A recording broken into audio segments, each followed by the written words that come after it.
She didn't know a single dollar. She didn't know a single name. But at midnight, in a rain-soaked Chicago apartment, Evelyn Hawke discovered that her uncle had signed her life away, her name, her credentials, her future, as collateral on a $500,000 debt to the most dangerous man in the city. Roman Calder didn't send lawyers. He didn't send letters. He came himself. And when he looked at her across that narrow hallway, water dripping from the brim of his coat, he didn't see a woman. He saw an asset. What happened next? Nobody planned. Nobody survived unchanged. If you're watching this, hit that like button, drop your city in the comments. I want to see how far this story travels. The rain had been falling since 9 o'clock and showed no sign of stopping. Evelyn Hawke noticed it the way she noticed most things at the end of a 12-hour ER shift.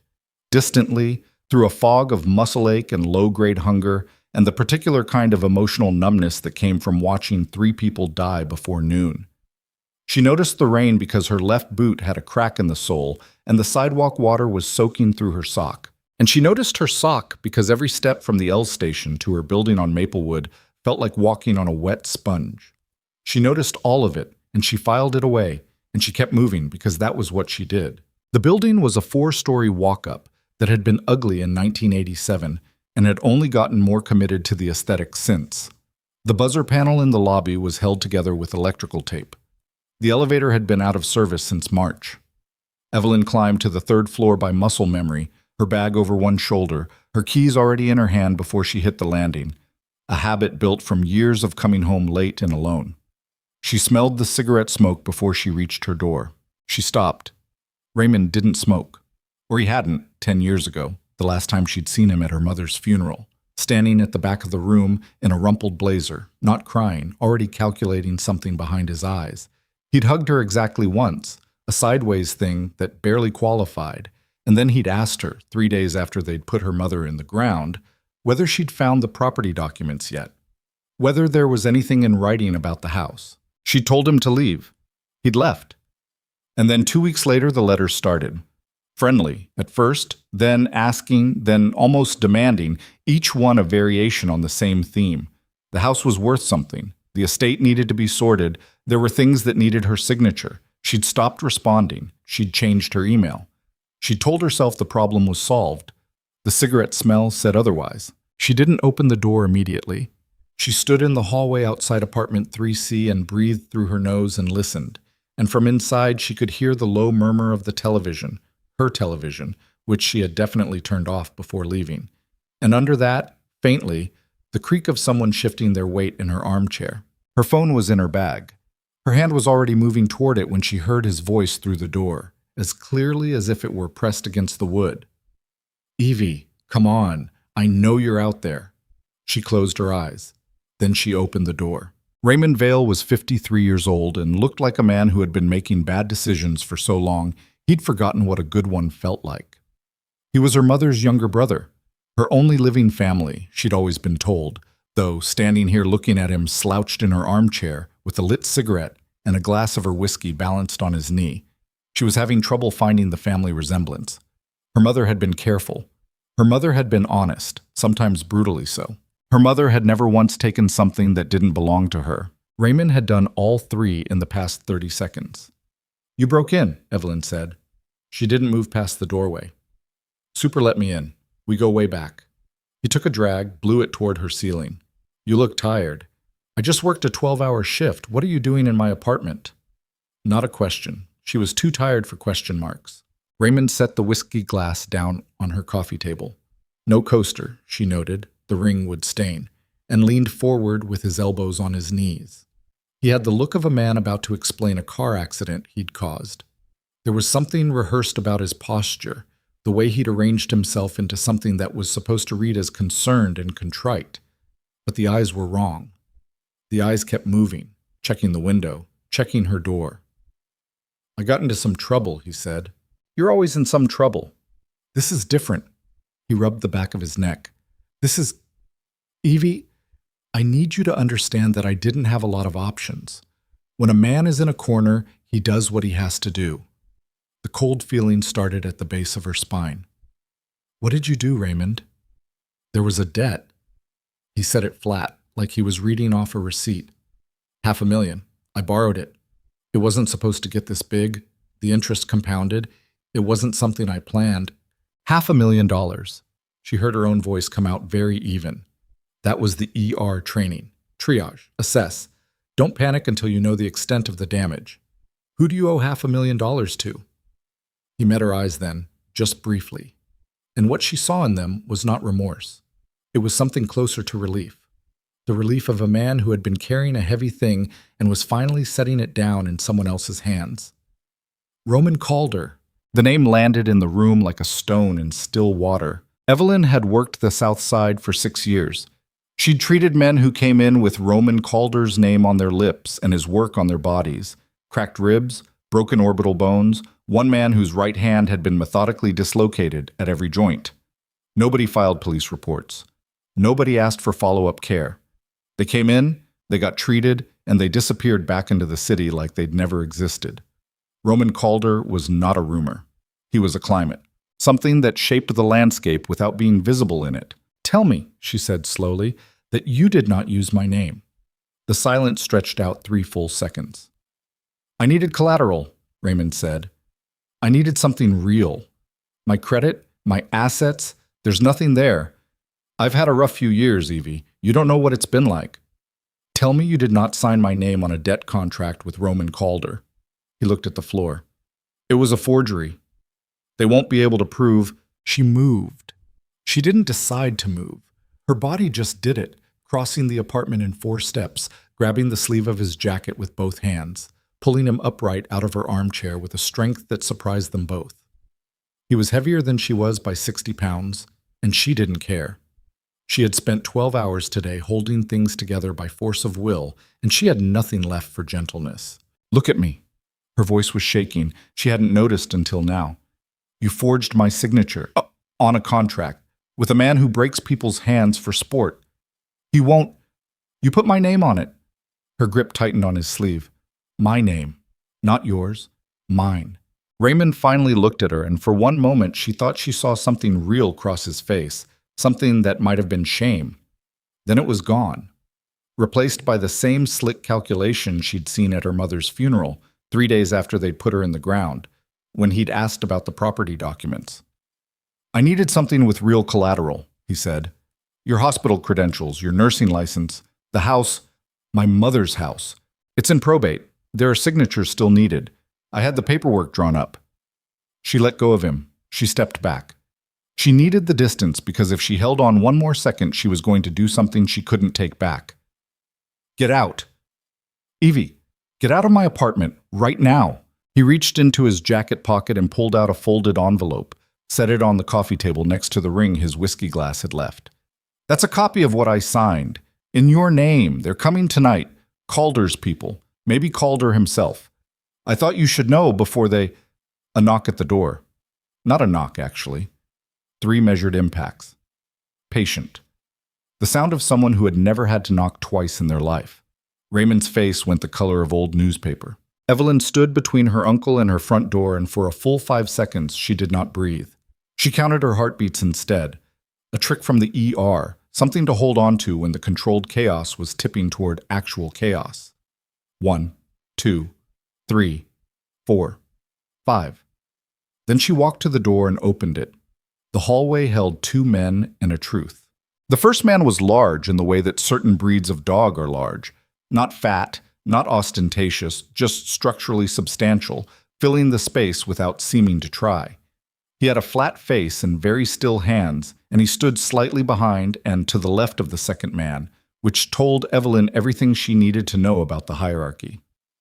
The second man was Roman Calder. She knew him the way you know a face you've seen in peripheral vision. You couldn't have described it beforehand, but the moment it's in front of you, you recognize it completely. He was taller than she'd imagined, or maybe it was the doorframe. He was wearing a dark overcoat that was wet at the shoulders from the rain, and his hair was dark and pushed back, and his eyes were the particular gray of the sky before a serious storm. Not dramatic, not beautiful, just the color that meant something was coming. He looked at her the way a man looks at a problem he has not yet decided how to solve. He said nothing. He looked past her, found Raymond, and his expression did not change at all. That was the worst part. No anger, no satisfaction, Nothing personal, just the quiet arithmetic of a man who dealt with complications the way an accountant deals with a balance sheet. "Mr. Vale," he said. His voice was low and measured and unhurried. "You're harder to find than you should be." Raymond had backed up against her bookshelf. "Mr. Calder, I came to explain the situation. To Evelyn, to help clarify. You came to her apartment at midnight to use her as a buffer." Roman's eyes moved back to Evelyn. Still no particular expression. "You're Evelyn Hawke." "I know who I am," she said. Something shifted in his face, very slightly. Not a smile. The suggestion that a smile had once existed in that vicinity. "The contract has your name on it," he said. "Your signature." "It's forged." "That may be. The debt isn't."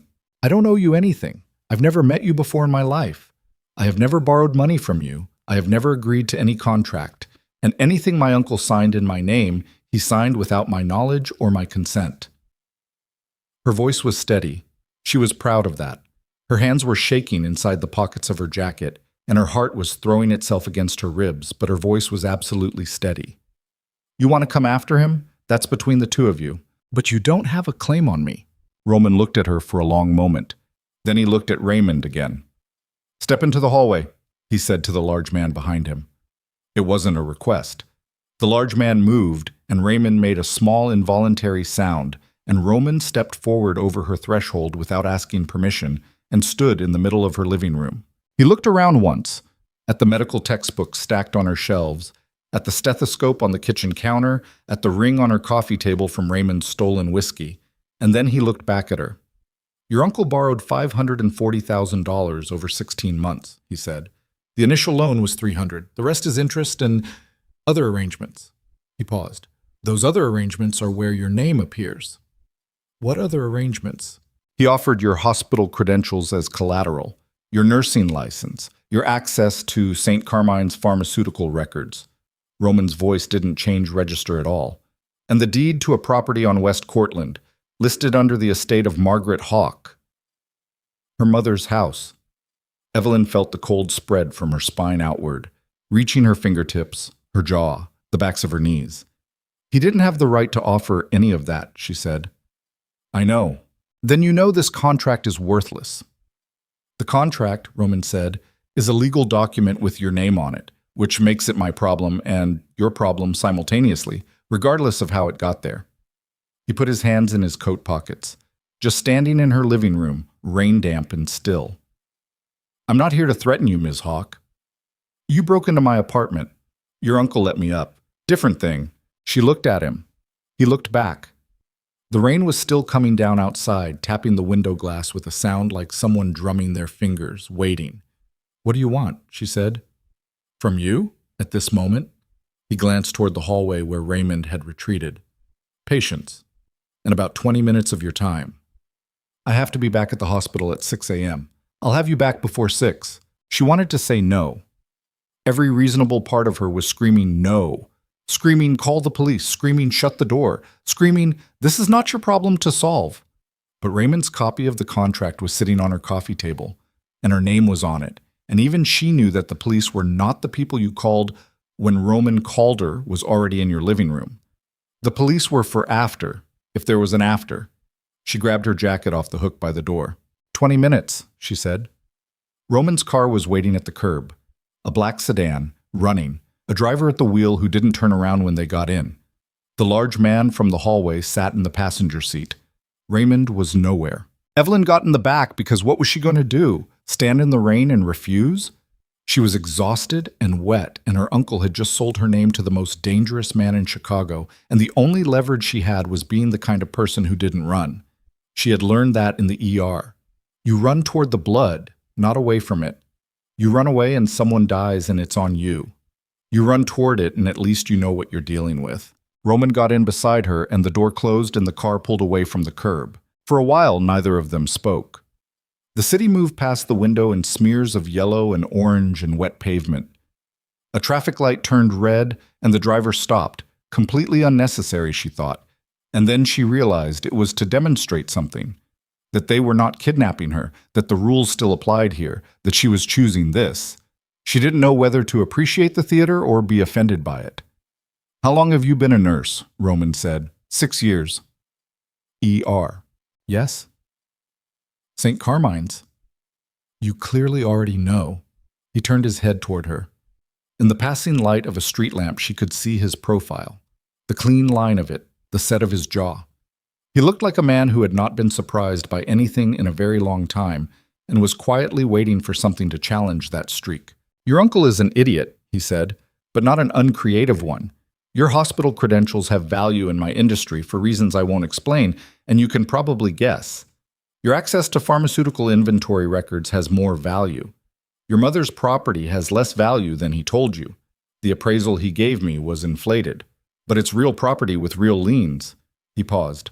He spent 16 months constructing a situation in which you were the only collateral he had that was actually worth anything. Evelyn processed this. She processed it the way she processed things in the ER, linearly, one catastrophic fact after another. The medication interaction, the ruptured vessel, the patient coding at the precise moment the attending walks out for coffee. He's been planning this, she said. Since your mother died, is my guess. She died 14 months ago. I know. How do you... She stopped. Of course he knew. Of course he had her information. That was the entire point. Raymond had handed her over like a dossier. He used my mother's death as a starting point. He used the estate as a starting point. You were the one thing connected to it that he couldn't legally touch. Roman's voice was entirely neutral, a tone she associated with delivering bad news to patients' families.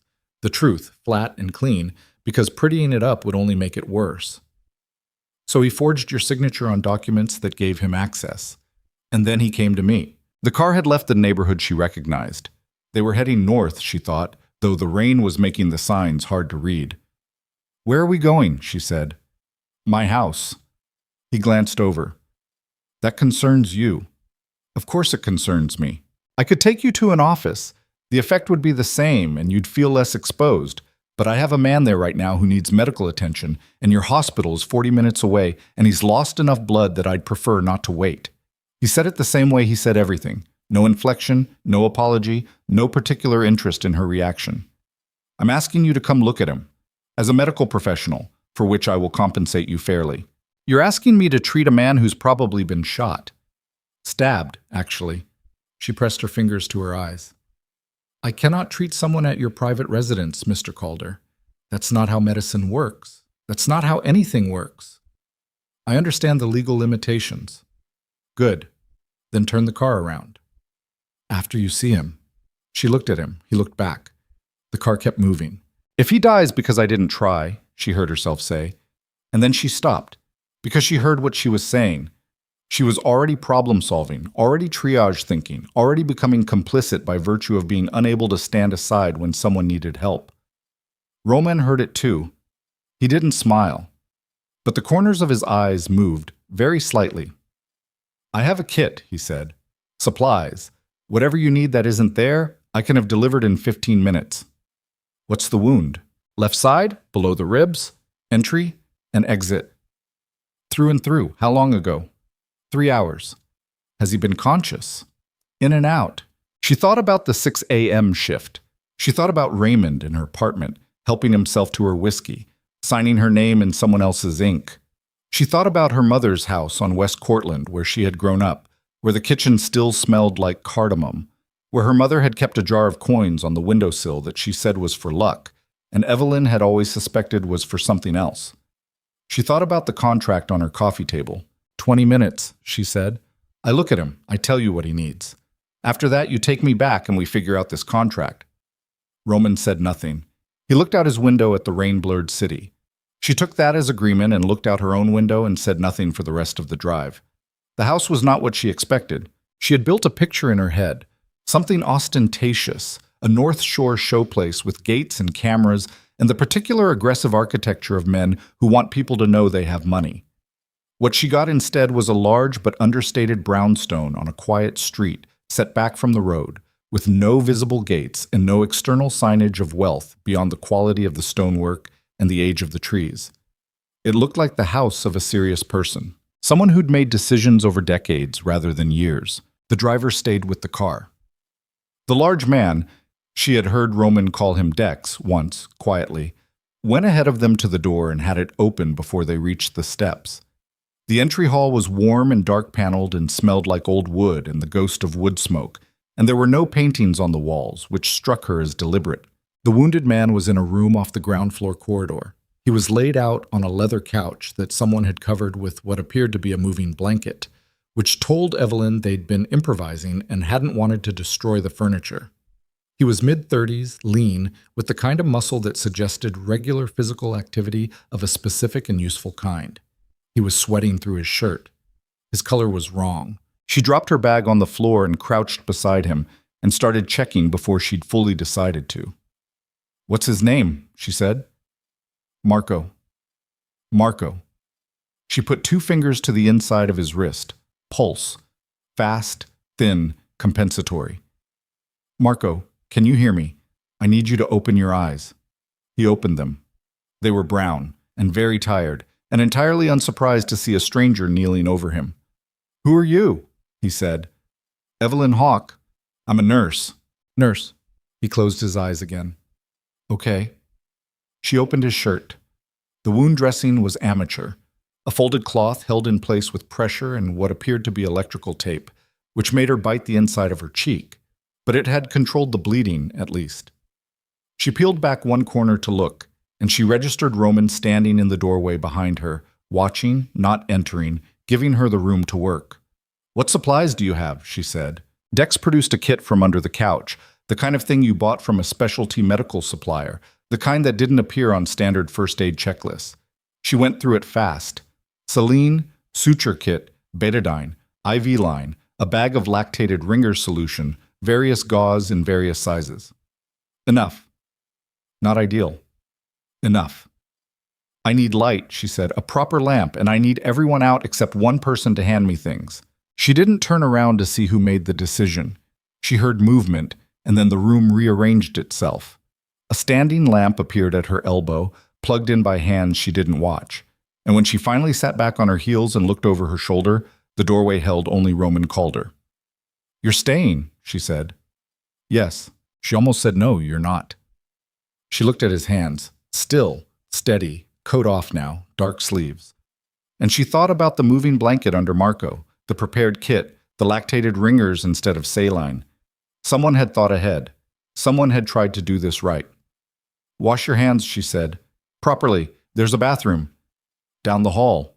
He left and came back in under 2 minutes, and she'd already started the IV line because Marco's pressure was dropping and she wasn't waiting for anyone. Roman crouched on the other side of the couch and didn't say anything, and when she needed something, she said the word, and he found it in the kit without asking for clarification, which meant he'd been through a medical kit before, which meant nothing good, but it also meant she didn't have to explain herself mid-procedure. They worked in silence for 25 minutes. When she finally sat back on her heels and looked at Marco, sutured, dressed properly, color a fraction better, breathing slower and more deliberate, she felt the specific deep fatigue of having spent a concentrated effort on another person's life. She felt it in her hands first, then her shoulders, then the long muscles of her back. "He needs a hospital," she said. "This is a patch job. If those sutures don't hold or there's internal damage I can't assess without imaging, he could deteriorate fast. I'll have him monitored. That's not continuously, by a physician I have on retainer." Roman stood. He was looking at Marco with an expression that was not quite warmth, too guarded for that, but was something adjacent to it, some private accounting she wasn't meant to understand. "You did good work. Don't compliment my work after you brought me here against my will." "I asked. You agreed." She stood up. Her knees ached. Her left boot was still wet. "The contract," she said. "We had an agreement. 20 minutes, then we addressed the contract." 45, actually. She looked at him. "You were in there 45 minutes, he said. Not smug, just precise. She thought about correcting him and decided it would be a waste of both their time. She stripped off the gloves she'd used from the kit and dropped them and picked up her bag. "Fine. 45 minutes. Now talk to me about the contract." He led her back down the corridor to a room that was clearly an office. A real one, with bookshelves and a desk and a window that looked out onto the rainy street, and the kind of functional disorder that meant someone actually worked here rather than decorated it. He poured 2 glasses of water without asking and set one on the desk in front of her, and then sat in the chair across from her rather than behind the desk, which she noticed, putting them at the same level. She wasn't sure whether to trust the choice or be suspicious of it. He set a folder on his desk between them. "The original contract," he said. "Your uncle's signed copy. In your name." She opened it. She read it. The language was technical and dense and clearly drafted by someone who had done this before, and her name was on every relevant signature line in Raymond's handwriting trying to impersonate her own. She could see the places where he'd pressed too hard, where the letters were slightly wrong. It would fool a civilian. It would not fool a forensic document examiner. "This is forged," she said, demonstrably, probably, in a legal proceeding. He leaned back. "The problem is that a legal proceeding would require you to initiate one, and the timeline of that process would take considerably longer than the terms of this contract." She looked up. "You're saying you could enforce this while I fight it?" "Legally, yes." He let that sit for a moment. "I'm not going to." "Why?" "Because your uncle is the debt holder, and you're not, and I knew that before I drove to your apartment." He picked up his own water glass and set it back down without drinking. "I went to your apartment because Raymond told me you had agreed to the contract. I went to verify. When you opened the door and told me in the first 30 seconds that you'd never signed anything, it was clear that was not the case." Evelyn stared at him. "You knew, tonight." "I had a strong suspicion. So why am I here?" The question hung in the air between them. Roman looked at her with those storm-gray eyes, and she had the sensation of being measured against a standard she didn't know about, weighed on a scale she couldn't see. "Your uncle owes me $540,000, he said. "He has no assets. He has no collateral that isn't borrowed or stolen or imaginary. The only real thing he brought to this arrangement was you, your professional standing, your property records, your good name." He paused. "He leveraged things he didn't own. That's a problem for me." "That's a problem for you," she repeated. "And for you. Because even if we establish the forgery, your name is already in my records. Your hospital credentials have already been verified by my people against legitimate databases. Your mother's property has already been flagged in our financial system." He said it without apology, in that same clean, flat tone. "Pulling it out isn't a simple erasure. And in the meantime, the people who work adjacent to my industry have already seen your name, have already identified you as a point of access." The specific chill came back, spreading from her spine. "You're saying other people know?" "I'm saying information travels," he said, "particularly in circles where medical access is valuable." She pressed her fingers flat on the desk, breathed, counted. "So what are you proposing?" she said. Roman looked at her for a long moment. Then he said slowly, as if he were building the idea as he spoke it, "You come and work for me." "As what?" "Medical consultant. What you did tonight with Marco, I need someone who can do that. I have people on retainer, but they are not in-house, and they are not reliable in a crisis. You are clearly reliable in a crisis." He didn't say it like a compliment. He said it like a fact he was filing for later use. "You continue your work at St. Carmine's. You come here when I need you, which may be once a month or once a week. I cannot predict that. You are paid. You are protected, which means the people who've seen your name understand that you are not a point of access, but a protected party. Protected by you." "Yes." "And Raymond's debt is Raymond's problem." He paused. "Yours is keeping your name off every other contract in this city until we can quietly unwind what he set up." She looked at him across the desk, in the lamplight, with the rain still coming down outside the window, and she thought about her mother's house on West Cortlandt and the jar of coins on the windowsill. She thought about Raymond in her armchair, stealing her whiskey, signing her life away with no more ceremony than a man filling out a form. She thought about the way Roman Calder had crouched across from her in that room with Marco and handed her things without being asked, without making it about himself, without making it into anything other than the problem it was. She didn't trust him. She was not naive enough to trust him, but she understood him, suddenly, in the way you understand a dangerous piece of machinery, not safe, not friendly, but operating on consistent internal logic that you could map if you paid close enough attention. "I want the contract voided," she said, "in writing, with your signature." I can do that. I want my mother's property flagged as off limits in every one of your records, every system. I want it removed. I'll arrange it. And I want the name of every person who saw that contract, every person who verified my credentials. I want that list. He looked at her. Why? Because I need to know who knows. Because in my line of work, you don't treat a wound without knowing its full extent. She met his gaze and held it. That's the deal. You want me available? I want those three things. Roman was quiet for a long moment. The rain tapped at the window. Somewhere in the house, Marco was breathing easier. Done, he said. She should have felt relief. She felt instead the strange, suspended weight of a decision made at the edge of something she couldn't see the bottom of. She was not in danger, not exactly, not right now, but she was in something. She had agreed to something. The shape of it was not yet clear. She picked up her bag. I need to be home by 4. I have to sleep at least an hour before my shift. Roman stood. Dex will drive you. Not your driver? Dex is my driver. She walked to the door of the study and stopped with her hand on the frame. Behind her, she heard Roman move to his desk, the sound of a drawer, papers. Mr. Calder. Roman. She did not use his name. What did Raymond tell you when he first brought this to you, about me? What did he say? A pause, then, he said you were isolated. No partner, no close family, estranged from most of the people who knew your mother. He said you worked too much and kept to yourself, and that no one would look very hard if your name appeared on a financial document. Another pause. He said you wouldn't make trouble. Evelyn stood in the doorway and felt that settle into her bones. The full weight of it, her uncle's appraisal of her. Isolated, unlikely to fight, no one watching. She didn't say anything for a moment. He was wrong about the last part, she said, and walked out. She was in the car, moving through the rain-soaked city, watching the streetlights blur across the window glass, when she realized she'd forgotten to ask one thing.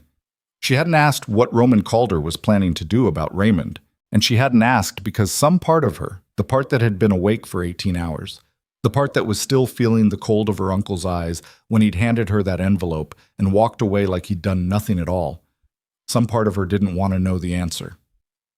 The car pulled up to her building on Maplewood. The rain was lighter now. The crack in her boot sole was just a crack. The ring on her coffee table from Raymond's whiskey glass was just a stain. She climbed the 3 flights and stood outside apartment 3C and noticed the cigarette smell was gone. She opened the door. The apartment was empty. The envelope Raymond had left was on the coffee table, and her whiskey was exactly where she'd left it before her shift yesterday, and the television was off. She sat down on the couch and didn't pick up the envelope. She sat there for 4 minutes doing nothing, which was the first 4 minutes in 18 hours that she hadn't been moving or working or holding something together by force of will. Then she picked up the envelope, opened it, read the contract again, slowly this time, without adrenaline blurring the edges. Her name was everywhere. Her address, her hospital, her nursing license number, her mother's name, Margaret Evelyn Hawke, in print, attached to a property address and an estate number, all of it assembled by someone who had known exactly what information he'd had access to and exactly how to use it. She'd been at her mother's bedside for the last 6 weeks of her life. She'd handled the estate, the funeral, the lawyers, the creditors, the utilities, the mail. She'd done all of it alone because Raymond hadn't answered 3 phone calls and a letter, and she'd stopped asking. She'd been so focused on keeping everything together, on being the responsible one, the competent one, the one who didn't fall apart, that she hadn't noticed Raymond watching. She hadn't noticed him learning the shape of her life and deciding it was something he could sell. She set the contract down. She looked at the rain on the window.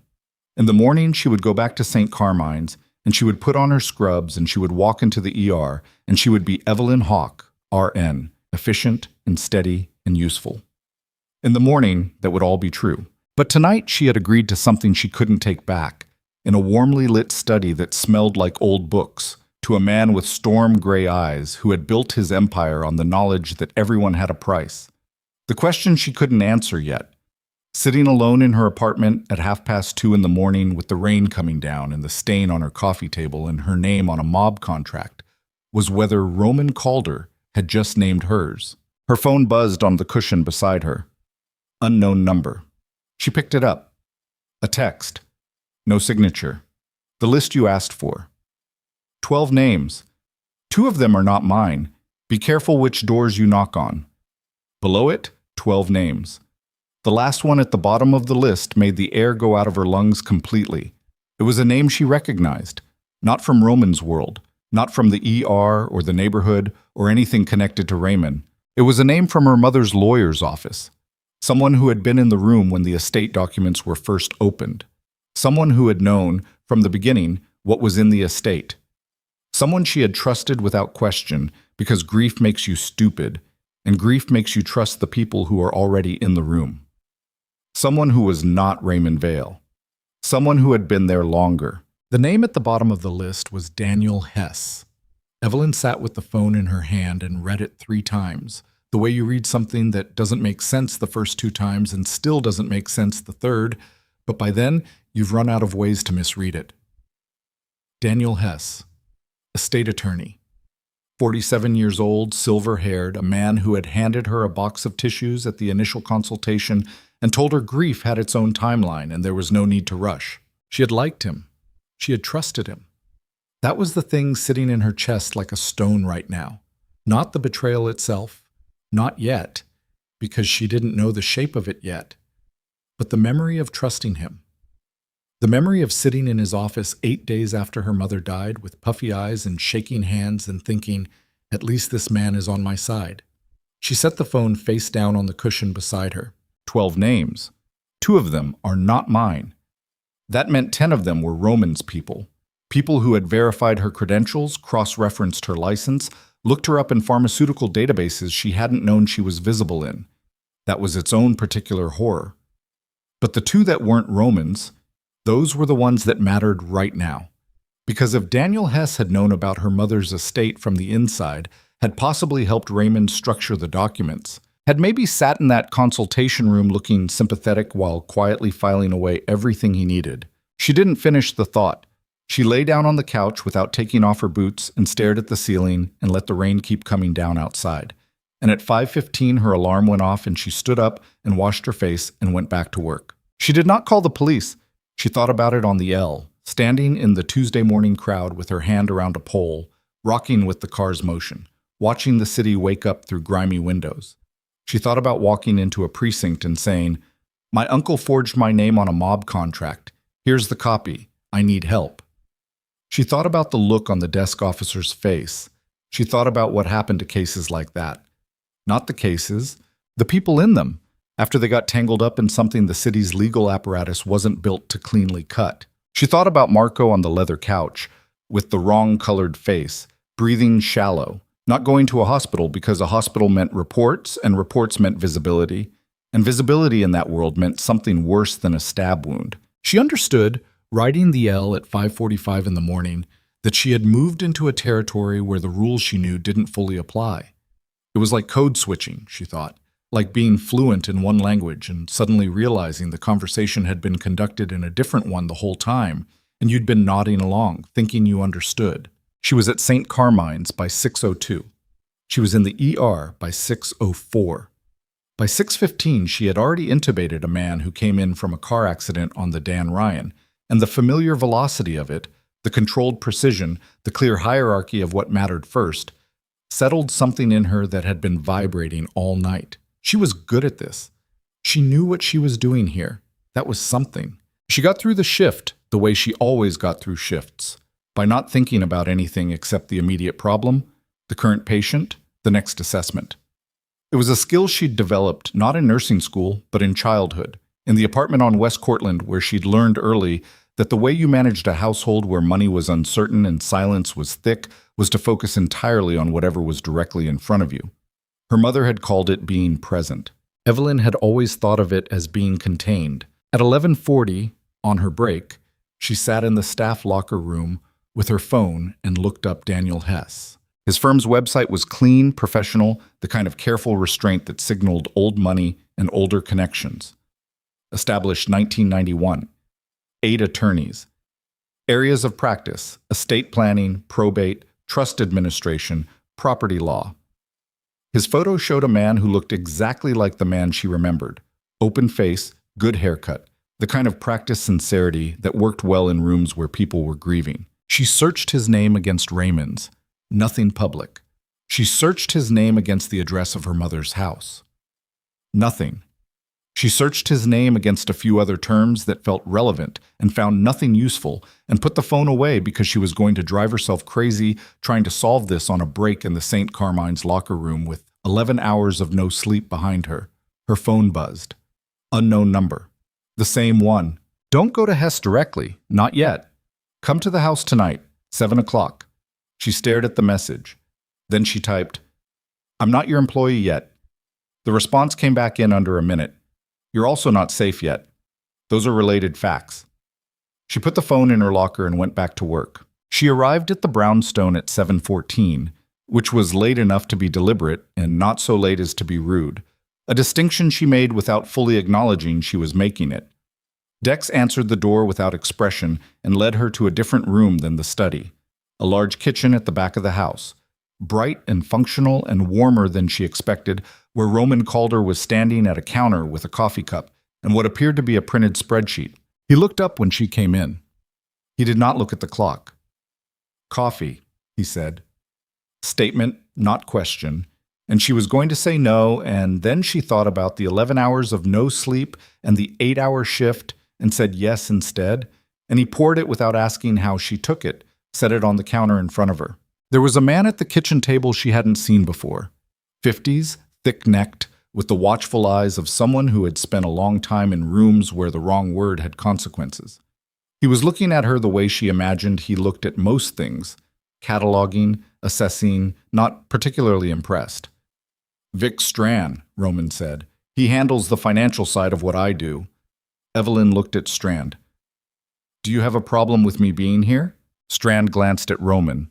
Roman said nothing. Strand looked back at her. I don't know enough about you to have a problem. That's an honest answer. I try. Roman set the spreadsheet on the table and Evelyn came to look at it without being asked. It was a ledger, not digital, printed, with handwritten notations in the margins, and she could see her uncle's name at the top of the rightmost column, and below it a sequence of dates and numbers that told the story of 16 months of borrowing in the particular language of compound debt. Here's what Raymond actually owes, Roman said, putting one finger on a number near the bottom. Here's what he told me it was worth. He moved his finger to a different column. The second number was higher. The difference is what he was trying to make up with your assets. She studied the numbers. He inflated the value of my mother's property by approximately 40%. He also inflated the value of your hospital credentials, which have a real market value in my industry, but not the value he quoted.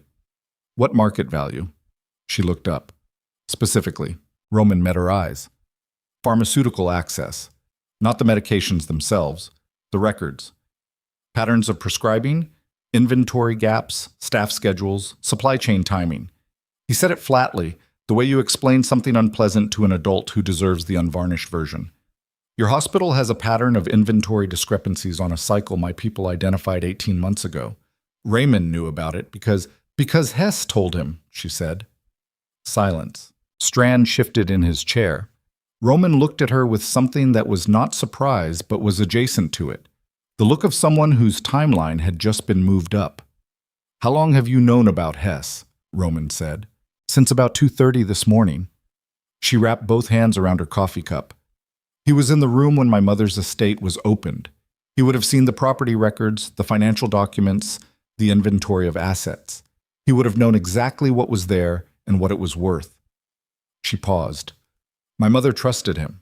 She chose his firm specifically because a woman at her hospital had used them and said they were good. She felt something move through her chest. Not quite grief, more like the recognition of grief. Grief observed from one step back. My mother was not a naive woman. She just didn't know what she didn't know.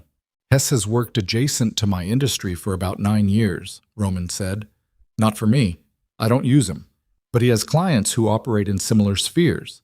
He sat down at the table across from Strand. He approached Raymond, not the other way around. Raymond came to me with a package that Hess had essentially assembled. Evelyn sat down. The kitchen was warm and smelled like coffee, and the normalcy of it was deeply strange, sitting at a table in a crime boss's house, going through a ledger, feeling like the most surreal version of a business meeting. Hess assembled the package, she said slowly, working it through. He identified my credentials as valuable. He identified the property. He found Raymond, who had access to me by family relationship, and gave him the tools to forge the contract. That's our read. Why? What does Hess get out of this? Strand spoke for the first time since his introduction. Access. Hess doesn't want your credentials. He wants to be the broker. He brings a package to someone like Roman, someone like Silas Granger. He stopped, glanced at Roman. Silas Granger, Evelyn said. Who is that? Roman picked up his coffee, set it down. Someone who operates in the same city as me. Different methods, different territory.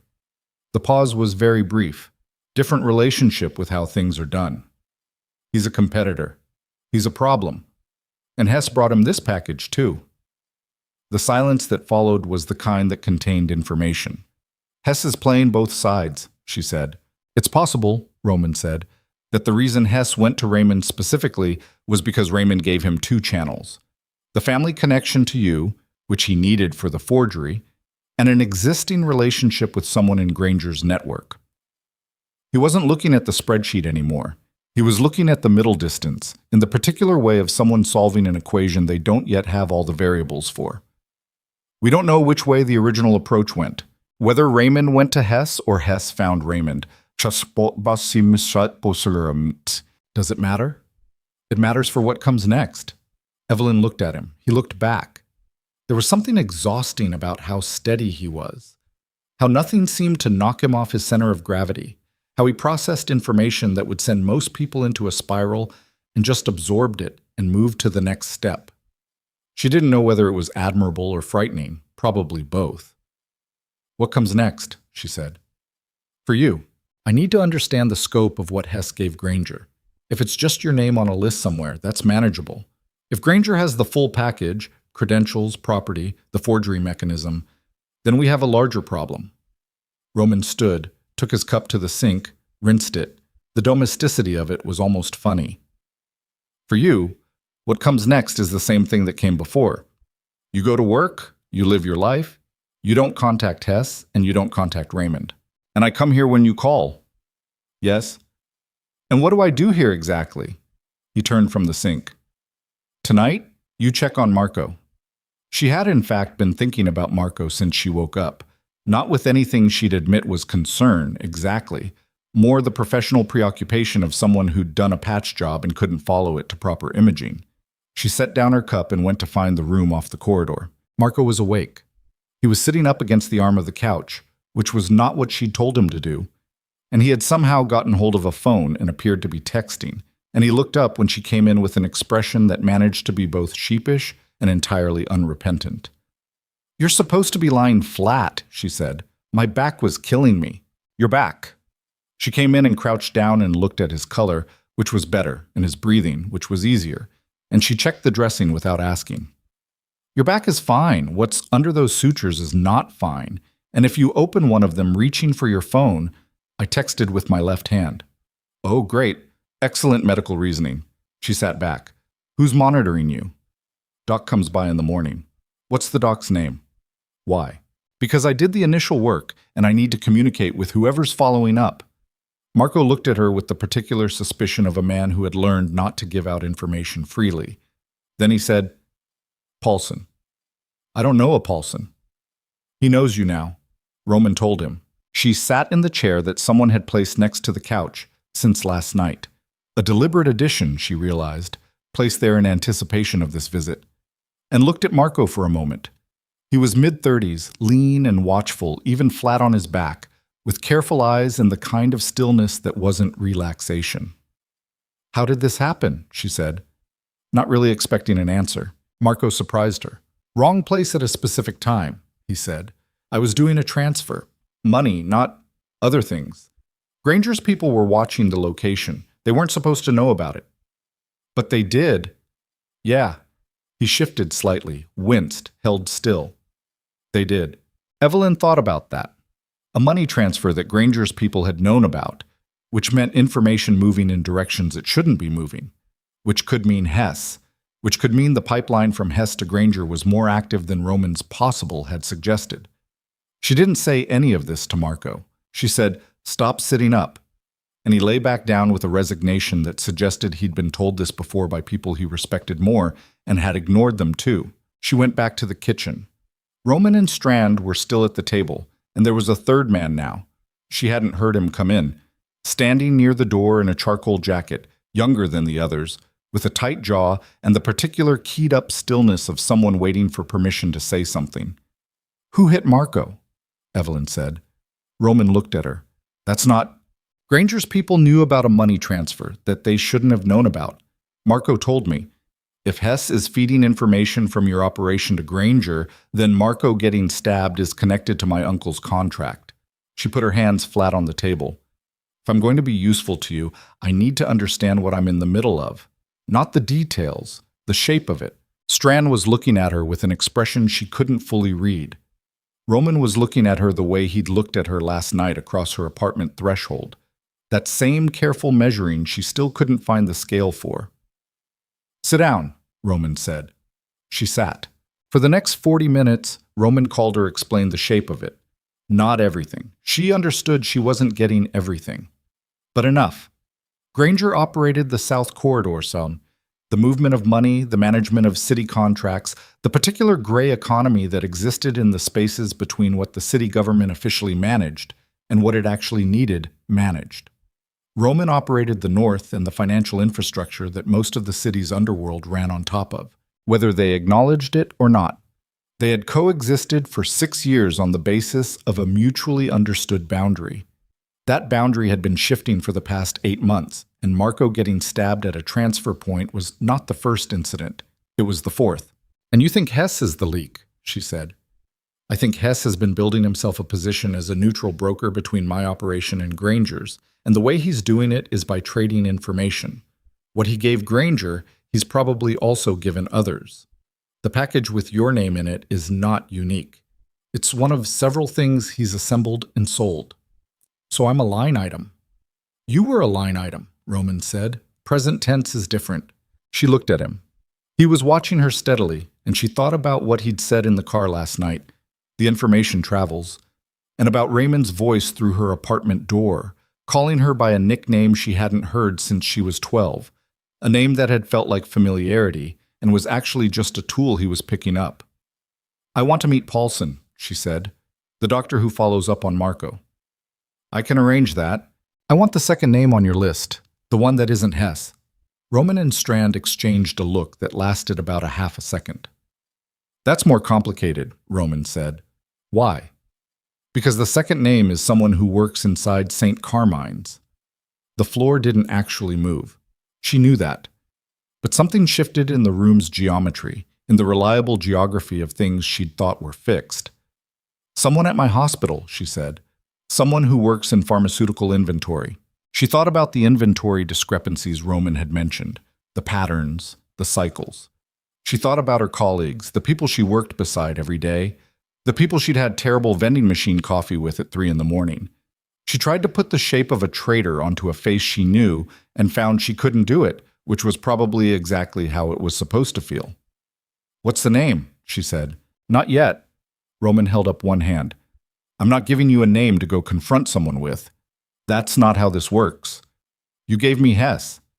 Hess is untouchable to you right now. The person at your hospital isn't, and if you go in there tomorrow with a name and an accusation, you blow the only advantage we have, which is that they don't know we know." She wanted to argue. She felt the argument building in her chest, the entirely reasonable point that it was her hospital, her colleagues, her professional world he was describing as though it were a chess piece. But he wasn't wrong about the tactical reality of it, and she knew he wasn't wrong, and that was the part she resented most. "Fine," she said. "For now." Roman nodded once. Not victory, just acknowledgement. She left the brownstone at 9:40 with no new answers and approximately twice as many questions as she'd arrived with, which felt like the standard rate of return for any interaction with Roman Calder. Dex drove her home.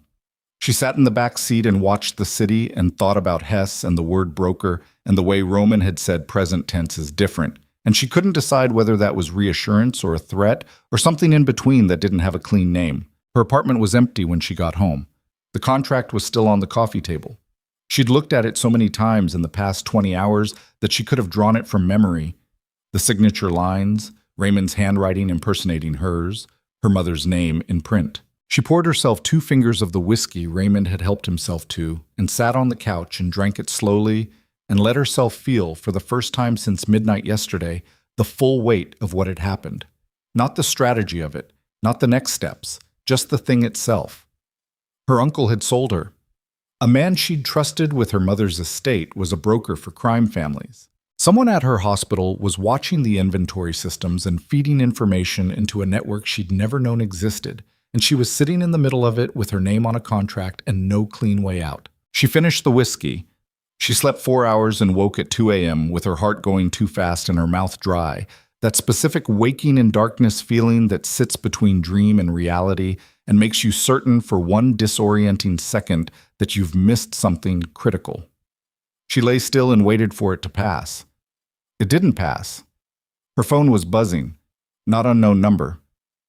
Raymond. She almost didn't answer. She almost let it go to voicemail, let Raymond leave whatever rambling apologetic performance he'd prepared, file it away as evidence, and deal with it in the morning. She almost did that. She answered. Evie. His voice was lower than usual, tighter. Are you awake? You called me at 2 a.m, Raymond. What do you want? I need to talk to you. In person, not at your apartment. A pause. She could hear him breathing, could hear some ambient noise behind him, traffic or wind. I need to explain something. About Hess. She sat up. Her hands were very still. What about Hess? He didn't. It's not what Roman told you. Whatever Roman told you about how this started, it's not the complete picture. Raymond's voice had a quality she hadn't heard before. Not the slick self-justification of their apartment confrontation, not the practiced wounded uncle performance. Something more ragged. Something that sounded almost like fear. I made a mistake, Evie, I know that. But Hess has been running this from the beginning. I wasn't the one who brought your name into it. I was told to. She was on her feet now, moving to the window, looking down at the street without seeing it. Told by who? That's what I need to tell you in person, not on the phone. He said it fast. There's someone above Hess. Someone who's been building this for longer than 16 months. Someone who knew your mother. The last sentence came out different from the rest, quieter and more certain. Evelyn's grip tightened on the phone. Someone who knew my mother, she repeated. Before she got sick, before the estate, before any of this. He paused. Evie, whoever told Roman that I'm the one who started this, they're not telling him the whole truth either. There are people using both of you. I know what that sounds like coming from me. I know exactly what that sounds like. But I'm asking you to meet me tomorrow, somewhere public, somewhere... A sound on his end of the line. Abrupt. Like a door opening fast.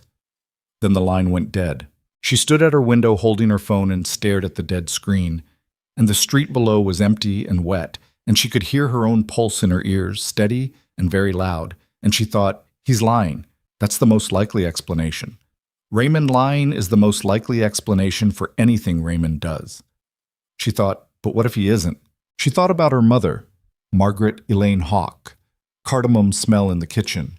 Jar of coins on the windowsill. 6 weeks of dying that she'd done quietly and without complaint and without telling Evelyn everything she should have told her, because that was also who her mother was. Careful with the things that mattered, private with the things that hurt. Someone who knew your mother. Evelyn lowered the phone. She looked at the dead screen. She looked at the window. The rain had started again, lighter now, more persistent, the kind that wasn't dramatic about itself but had every intention of lasting until morning. She was going to call Roman. She reached for her contacts, found the number he'd sent from, and had her thumb over it when she stopped. Because if she called Roman right now and told him Raymond had reached out and claimed there was someone above Hess, someone who had known her mother, Roman would handle it. Roman would make the calls and move the pieces and do what he did, and Evelyn would be standing exactly where she was standing right now, in the middle of something, looking at a partial picture, knowing the shape but not the center. She was tired of looking at partial pictures. She put the phone down. She went to the kitchen and filled a glass of water and drank it standing at the sink. And she thought about the things she knew how to do: triage, assess, prioritize, act. And she thought about the things she was being asked to do, which was mostly to wait and be managed and trust that the people around her were working in her interest. She thought about Roman in that kitchen, saying present tense is different and not explaining what he meant. She thought about Strand looking at her like a variable he hadn't fully accounted for. She thought about the name at the bottom of the list, Daniel Hess, and the name that wasn't on the list yet, the one at her hospital, and the person above Hess who had known her mother, and the line going dead in the middle of her uncle's sentence. She thought, Raymond has never in his life told the truth when a lie would serve him better. She also thought, the best lies are the ones with something real in the middle. She set the glass in the sink. She went back to bed. She lay in the dark with her eyes open and let all of it move through her. The fear and the anger and the grief which was still there. Grief didn't stop just because other things started. And she waited for it to arrange itself into something she could work with. By 4 a.m., she had something that approximated a plan. By 4:15, she had talked herself out of half of it. By 4:30, she was asleep, which was not the same as she woke at 7:14 to 3 missed calls from an unknown number that was not Roman's unknown number, a different one, a 312 area code she didn't recognize, and a text from Roman's number that said only, "Stay home today. Don't go to the hospital." She called the hospital. She went to the hospital, not out of stubbornness, or not only out of stubbornness, out of the specific knowledge that a woman who stops showing up to her life without explanation becomes a different kind of vulnerable, the kind that gets noticed, the kind that generates questions, the kind that turns a private problem into a public one. She put on her scrubs. She took the L. She walked through the street, Carmine's ER entrance at 8:03, and clocked in and picked up her first chart of the day and did not think about Raymond's dead phone line or the 312 number or Roman's 2-word instruction for approximately 47 minutes. Then Dr. Paulson found her. She knew him before he introduced himself, not because she'd met him, but because she recognized the type. 60s, lean, with the careful economy of movement that came from decades of working in spaces where wasted motion had consequences. He had Roman's kind of stillness, the stillness of someone who had learned that most situations resolved themselves if you waited long enough and positioned yourself correctly. "Ms. Hawke," he said. Quiet, standing at her elbow in the corridor outside Bay 4, materializing there the way certain people did, without announcement, without transition. "Dr. Elliot Paulson, I believe we have a mutual patient." She looked at him. "How did you get in here?" "I have admitting privileges. At St. Carmine's. Since 2019. He said it without emphasis, the way you say a fact that is simply a fact. "Marco's numbers were better this morning. The suture work held. You did clean work under difficult conditions." "I know." A corner of his mouth moved. "Roman said you'd say something like that." He glanced down the corridor, checked for traffic, looked back. "He wants you out of the building." "I got his text." "He's not asking." She looked at Paulson steadily. "Then he can come say that to me himself." Paulson considered her for a moment. Then he said, "There was an incident at Raymond's last known location last night, around 2:15 a.m. A pause. Exactly calibrated. "He's not dead. Roman's people found him before Granger's people finished the conversation." The corridor tilted slightly. She kept her face still. "Where is he?" "Safe house. He's been asking for you." "Of course he has." She looked at the chart in her hand. Bay 4, a 58-year-old man with chest pain and a blood pressure reading that needed her attention more than Raymond Vale did. "I have 6 patients. Someone will cover." "That's not how this works." "Ms. Hawke." Paulson's voice stayed quiet. That was the thing about him. He didn't escalate, didn't push harder, just kept the same steady pressure, like water finding the low point in a wall. "The person at this hospital that Roman mentioned last night, the inventory connection." He let that sit for exactly 1 second. "They clocked in an hour ago. Same shift as you." She stopped moving. The chart was still in her hand. She could feel the weight of it, the cardboard edge against her palm, the completely ordinary physical fact of it. 58-year-old man, chest pain, blood pressure. She handed the chart to a passing resident without explanation and walked toward the locker room. She texted Roman from the L. "Where?" The address came back in under a minute. Not the brownstone. A different part of the city. Pilsen, a street she knew, a neighborhood that was in the process of being several things at once, old and new, and contested and somewhere in between. The safe house was above a dry cleaner. Second floor, accessed by a metal staircase on the exterior that vibrated under her feet as she climbed it. Dex was at the top of the stairs with his flat face and his still hands, and he stepped aside without speaking, and she went in. The room was small and functional. A cot, a table, 2 chairs, a window with the blinds drawn. Raymond was on the cot. He was alive, which she assessed in the first 2 seconds, and he looked bad, which she assessed in the next 2. Not critically bad. Someone had cleaned and dressed what appeared to be a laceration along his left forearm, 3 or 4 inches, and there was bruising on his face that was fresh and specific, the kind that came from someone who knew how to hit rather than someone swinging in anger. Roman was in one of the chairs. He looked at her when she came in with an expression that said clearly he had expected her earlier. She ignored him and went to Raymond. "Let me see your arm." Raymond looked up at her. His eyes were the eyes of a man who had been frightened very recently and was trying to reassemble something that passed for composure. "Evie? Arm. Now." He extended it. She unwrapped the dressing, serviceable, clean, and looked at the wound. Straight-edged. Someone had used something precise, not a fight wound, not accidental, a message wound. She rewrapped it without speaking and stood up. "He needs real medical care," she said to Roman. "This needs stitches." "Paulson's on his way." "Good." She looked at Raymond. "You said someone above Hess, someone who knew my mother. Then Granger's people walked in." Raymond's eyes moved to Roman. Roman said nothing. Raymond looked back at her and she saw him do the calculation. The old Raymond calculation, the one she'd been watching her whole life without fully recognizing it, the weighing of what to say against what to keep, the instinctive hoarding of information as the only currency he'd ever trusted. "Don't," she said. Flat. "Whatever you're about to decide to leave out, don't." He breathed out. "There's a man named Arthur Cade." Roman moved very slightly, a shift of weight, a change in the quality of his stillness, but she caught it. "Cade," she said. "Who is he?" "He was a business partner of your father's," Raymond said. "Before your father died. They had an arrangement, property development mostly, legitimate on paper." He swallowed. Some of it wasn't legitimate. Evelyn's father had died when she was 6. She had 3 concrete memories of him and a photograph in the story her mother had told, which was, he was a good man who made bad choices and the bad choices won.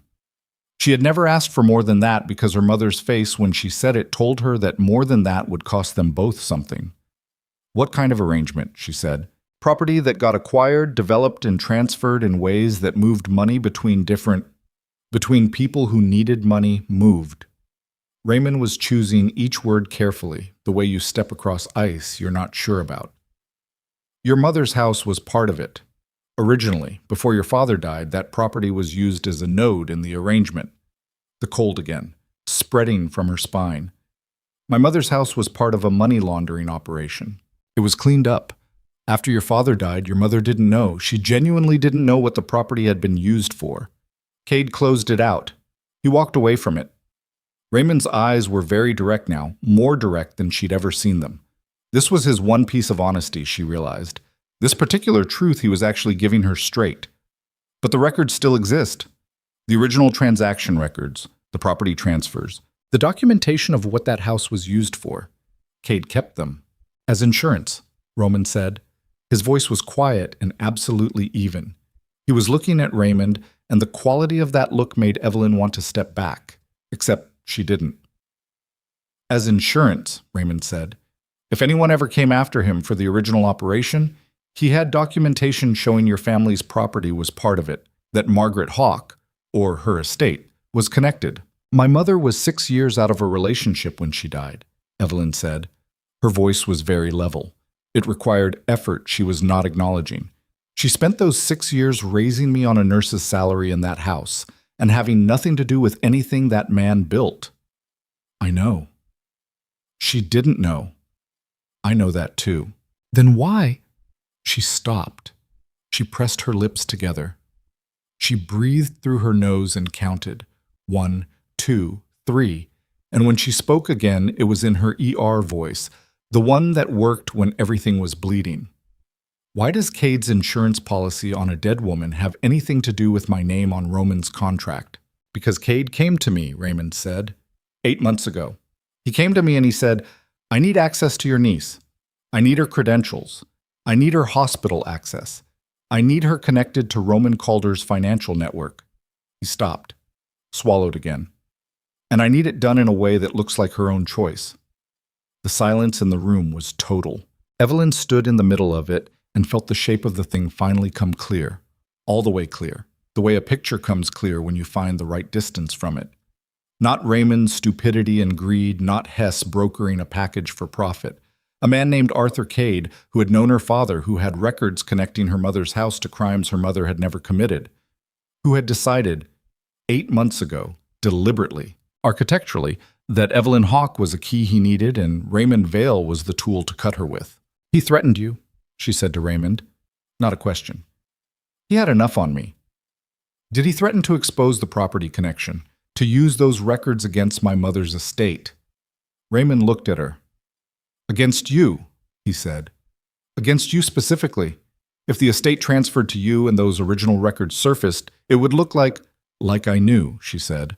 Like I inherited a property with a criminal history, and I knew. With your hospital credentials, your pharmaceutical access, it would look like you were building on it, extending it. She turned away from Raymond. She walked to the window and stood with her back to the room and looked at the line of light at the edge of the blinds. A thin line. Yellow-gray Chicago winter light, the color of nothing in particular. She had been the target from the beginning. Not Raymond's target, Cade's. Raymond had been the mechanism. Yes, willing, yes, greedy, yes, everything she'd already accused him of. But he had been chosen because he was accessible and compromisable, and because his relationship to her gave Cade what Cade needed, a family vector. A way in that looked organic. She thought about Hess in the consultation room after her mother died, handing her a box of tissues. She thought about whether Hess had been placed there or had found his way there, and she thought it probably didn't matter. What mattered was that by the time she'd sat down in that office, the room had already been arranged around her. Why does Cade want me connected to Roman's network? She said. Still looking at the window, Roman answered. Because I've been building a case against Cade for 14 months. She turned around. Cade's operation has been running through several of the same channels mine does, Roman said. Not competing, parasitic. He moves product and money through infrastructure that he doesn't own, that other people built, and he uses it because it's untraceable. Because if anyone looks at the transactions, they see names that aren't his. His voice was completely steady. I've been documenting it. The plan was to present it to specific people in the legal system, people who aren't compromised, and let them take him apart in a way that removes him permanently and doesn't take anything I've built down with it. And if my name is in your financial records, Evelyn said slowly, if I appear to be connected to your network, then when Cade's case surfaces, your name surfaces with it. Roman's eyes were on her. You become collateral damage that discredits any testimony or documentation connected to you. And if Cade can argue that you brought your hospital access to my organization willingly, then the pharmaceutical angle becomes a second charge. He paused. He doesn't need to destroy my case entirely. He just needs to contaminate it enough that the people I was going to bring it to can't use it. She stood in the middle of the room and understood completely what she was. She was not collateral on a debt. She was not a broker's package or a family connection to be exploited. She was a piece of legal contamination, a named party and a financial record that, if it surfaced at the right moment in the right proceeding, would compromise a case against a man who had been building toward this for 8 months, possibly longer. She was a poison pill, and she hadn't known. And no one in the room had told her until this moment. She looked at Roman. You knew what Cade was doing when you came to my apartment. I knew Raymond was a vector for something larger, he said. I didn't know Cade's name until, when did you know Cade's name? A pause. Very brief. The morning after you came to my house. 3 days ago. She had sat in his kitchen and gone through a ledger and asked him what she was in the middle of, and he had said enough and told her the shape of it, and he had known that Cade was the center of the shape, and he had not told her. You used me, she said, to find out how much I knew, to see whether I could be trusted with the actual information. I used the situation, Roman said, which is different. Is it? Yes. He stood up. He moved toward her and stopped at a distance that was close enough to be deliberate. Not threatening, not crowding, just choosing proximity.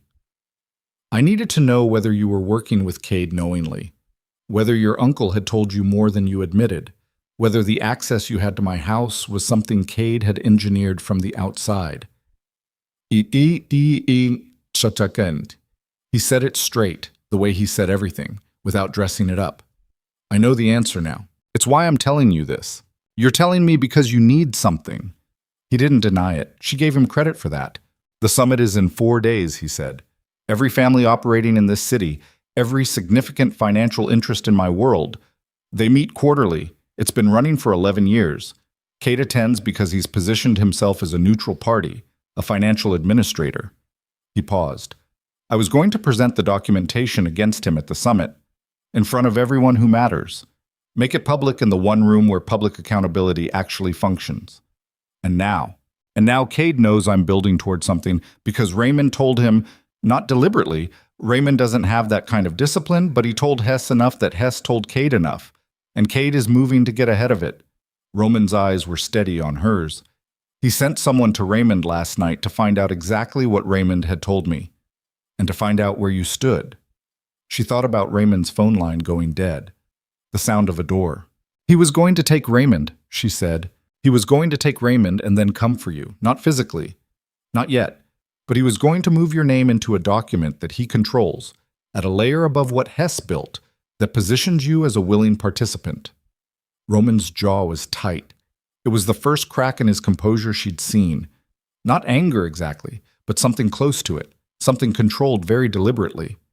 Once your name is in that document, everything else becomes very difficult to undo. How long do I have? Before he moves it? Maybe 48 hours. Maybe less. She breathed in, out. The room was very quiet.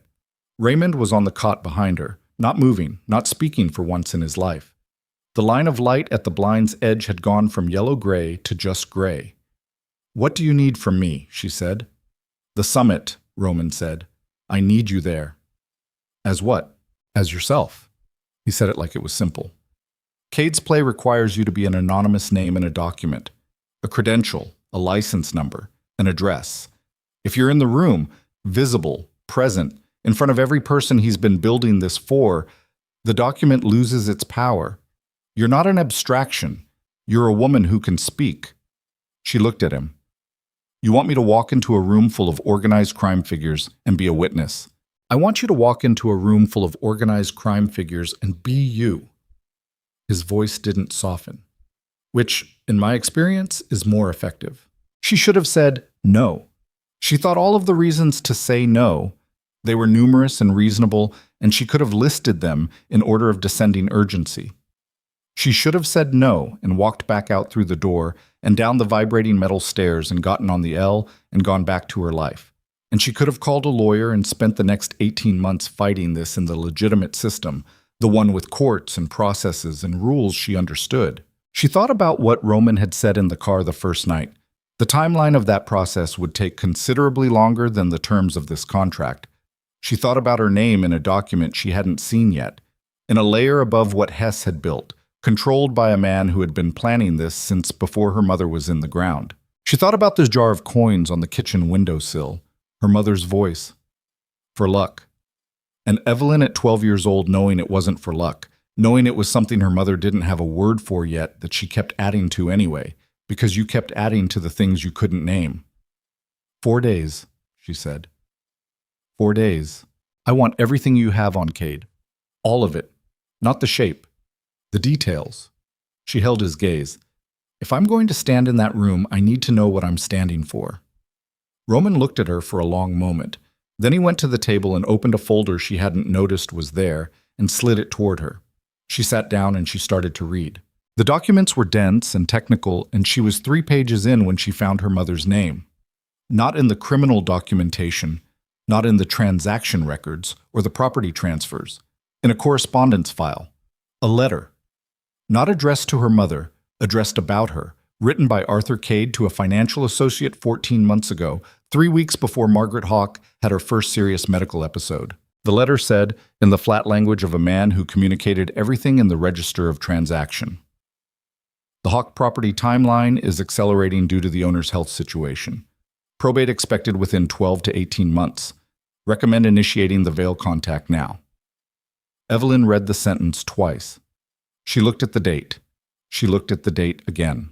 3 weeks before her mother's first serious episode. 3 weeks before any of them had known how sick she was. Before the diagnosis. Before the hospitalization. Before Evelyn had taken leave from the hospital to be home. The letter knew. She set the page down on the table very carefully. Her hands were completely steady, which surprised her in the same detached way that certain things in the ER surprised her. The body doing what it needed to do while the mind was somewhere else entirely. He knew she was sick, she said. Roman said nothing. He was watching her. Before we knew. Before she knew. She looked up. How is that possible? Kate has contacts in medical administration, Roman said quietly. Insurance records. Diagnostic filing systems. He paused. He monitors people who are connected to properties or estates he has an interest in. Her mother had been monitored. While she was getting sick. While she was dying. Arthur Cade had been reading her medical records and calculating the timeline and writing letters about the acceleration of the probate and recommending they initiate the contact with Raymond now. And her mother had been in a hospital bed thinking about whether she'd told Evelyn enough about the cardamom, about the jar of coins, about all the small things that didn't seem important until they were the only things left. Evelyn stood up. She didn't say anything. She picked up the folder and walked to the window and stood with her back to the room again, not because she needed to look at the gray light, but because she needed 30 seconds where no one could see her face while she put something back together that had just broken. 30 seconds. She counted them. Then she turned around. I'll be at the summit, she said. Her voice was completely even.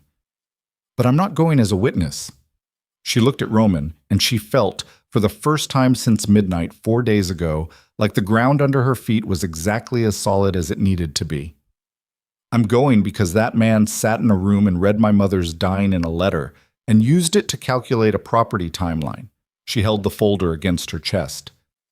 And I want to be in the room when his calculation comes apart. Roman looked at her for a long moment. Okay, he said. Outside the safe house window, the gray light was failing into early dark, and somewhere below them the dry cleaner's exhaust was pulling heat up through the floor, and Raymond was quiet on his cot for the first time in his life, and Evelyn Hawke stood in the middle of a room she hadn't chosen and held documents about her mother's death and understood that the version of herself who had opened her apartment door 4 nights ago, exhausted, wet-footed, thinking she could manage this quietly and go back to her life, was gone. That woman had been a before. This was the after. And when her phone buzzed in her pocket with a message from the unknown 312 number, the one she'd ignored this morning, the one she still hadn't identified, and she looked at the screen and read what it said, she understood that the after had already started moving without her. The text said, "They have her. The woman from your hospital. She went to Hess this morning to tell him you'd been warned. Granger's people picked her up an hour ago. She's asking for you specifically." And below that, one more line. "Silas Granger wants a trade. Her for you. Summit's been moved up. You have. The text cut off there. Mid-sentence. Whoever had sent it had stopped or been stopped, and that incomplete edge was the most frightening punctuation Evelyn had ever read. She showed the phone to Roman without a word. He read it once. He handed it back. He looked at Dex in the doorway and said one word. "Cortez." And Dex was already moving before the word finished landing. "Who sent this?" Roman said. "I don't know. 312 number. They've messaged before." She scrolled up, showed him the earlier texts from this morning. He looked at them with his jaw set and his eyes moving fast, which was the closest thing to urgency she'd seen on his face in 4 days. "They called 3 times this morning before I went in. I didn't answer." "Did you call back?" "No." He took the phone from her, took a photo of the number with his own phone, handed hers back. He was already dialing before he turned away from her. She listened to one side of a conversation that lasted 90 seconds and contained mostly silence on Roman's end, listening, processing, one clipped question in the middle that was just a name she didn't recognize. And when he ended the call, his face had the particular quality of someone who has just received a confirmation of something they had hoped not to confirm. "The woman at your hospital," he said. "Her name is Carla Reyes. She works pharmaceutical inventory, third shift, has been feeding Granger's network for about 7 months." He looked at Evelyn directly. "She went to Hess this morning because she panicked. She found out that Paulson had spoken to you at St. Carmine's and she thought the wall was coming down. She thought I knew about her." "Yes. I didn't, until now. I know. But Granger doesn't know what you know." Roman moved to the table, closed the folder, put it under his arm. "He's using her as a pressure point. He wants you to come to him before the summit, which means he's also been told about the summit, which means Hess told him. Hess told him everything." She said it flat. "Hess has been feeding both sides this entire time." "Yes." She thought about Carla Reyes, a woman she might have passed 100 times in the St. Carmine's corridors, a woman who had made a bad choice 7 months ago for reasons Evelyn didn't know and probably couldn't judge, a woman who was now sitting somewhere in Granger's network as a trade piece. She thought about what being a trade piece felt like. She had some working knowledge. "I'm not trading myself for her," she said. "I know. But I'm not leaving her there either." Roman looked at her. "I know that too." He picked up his coat from the back of the chair. The summit location changed. It's been moved to the Harlan building, the old federal courthouse on Michigan. Decommissioned, currently in a redevelopment dispute. He said it while he was moving, putting the coat on, not looking at her, voice steady and factual. Granger called the change. He controls the space. Can he do that? He's doing it. Roman stopped at the door. Which means he goes into the summit holding Reyes as leverage, and holding the document with your name as leverage, and he walks out having either destroyed my case against Cade or made himself the person who manages it. He turned back to her. Cade will be there. This is his endgame. He uses Granger to handle the physical side, he arrives as a neutral administrator, and by the end of the night, he's untouchable. Raymond spoke from the cot. His voice was rough and quiet, and she almost didn't hear it. "Evie, I'm sorry." She looked at him. He was looking at the ceiling, not at her, his arm across his chest with Paulson's clean dressing on it, his face the face of a man who had run out of angles. "I know," she said. It was not forgiveness. It was just a fact. She followed Roman down the metal stairs. The Harlan building was a specific kind of Chicago brutality, a mid-century federal courthouse that had been stripped of its original function and left in the between state of a city that couldn't decide what to do with its own history. From the outside, it looked like a deliberate choice of grimness, dark granite, narrow windows, the kind of architectural authority that was supposed to communicate permanence and instead just communicated weight. Evelyn had driven past it 100 times and never looked twice. She arrived in Roman's car at 7:48 p.m., 2 hours after they'd left the safe house. The 2 hours in between were hours she would not fully reconstruct later.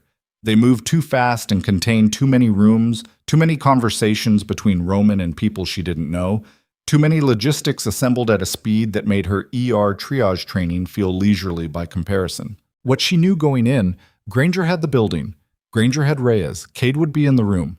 Every significant family operating in Chicago's gray economy would also be in the room, because the summit was the summit, regardless of who called the location change.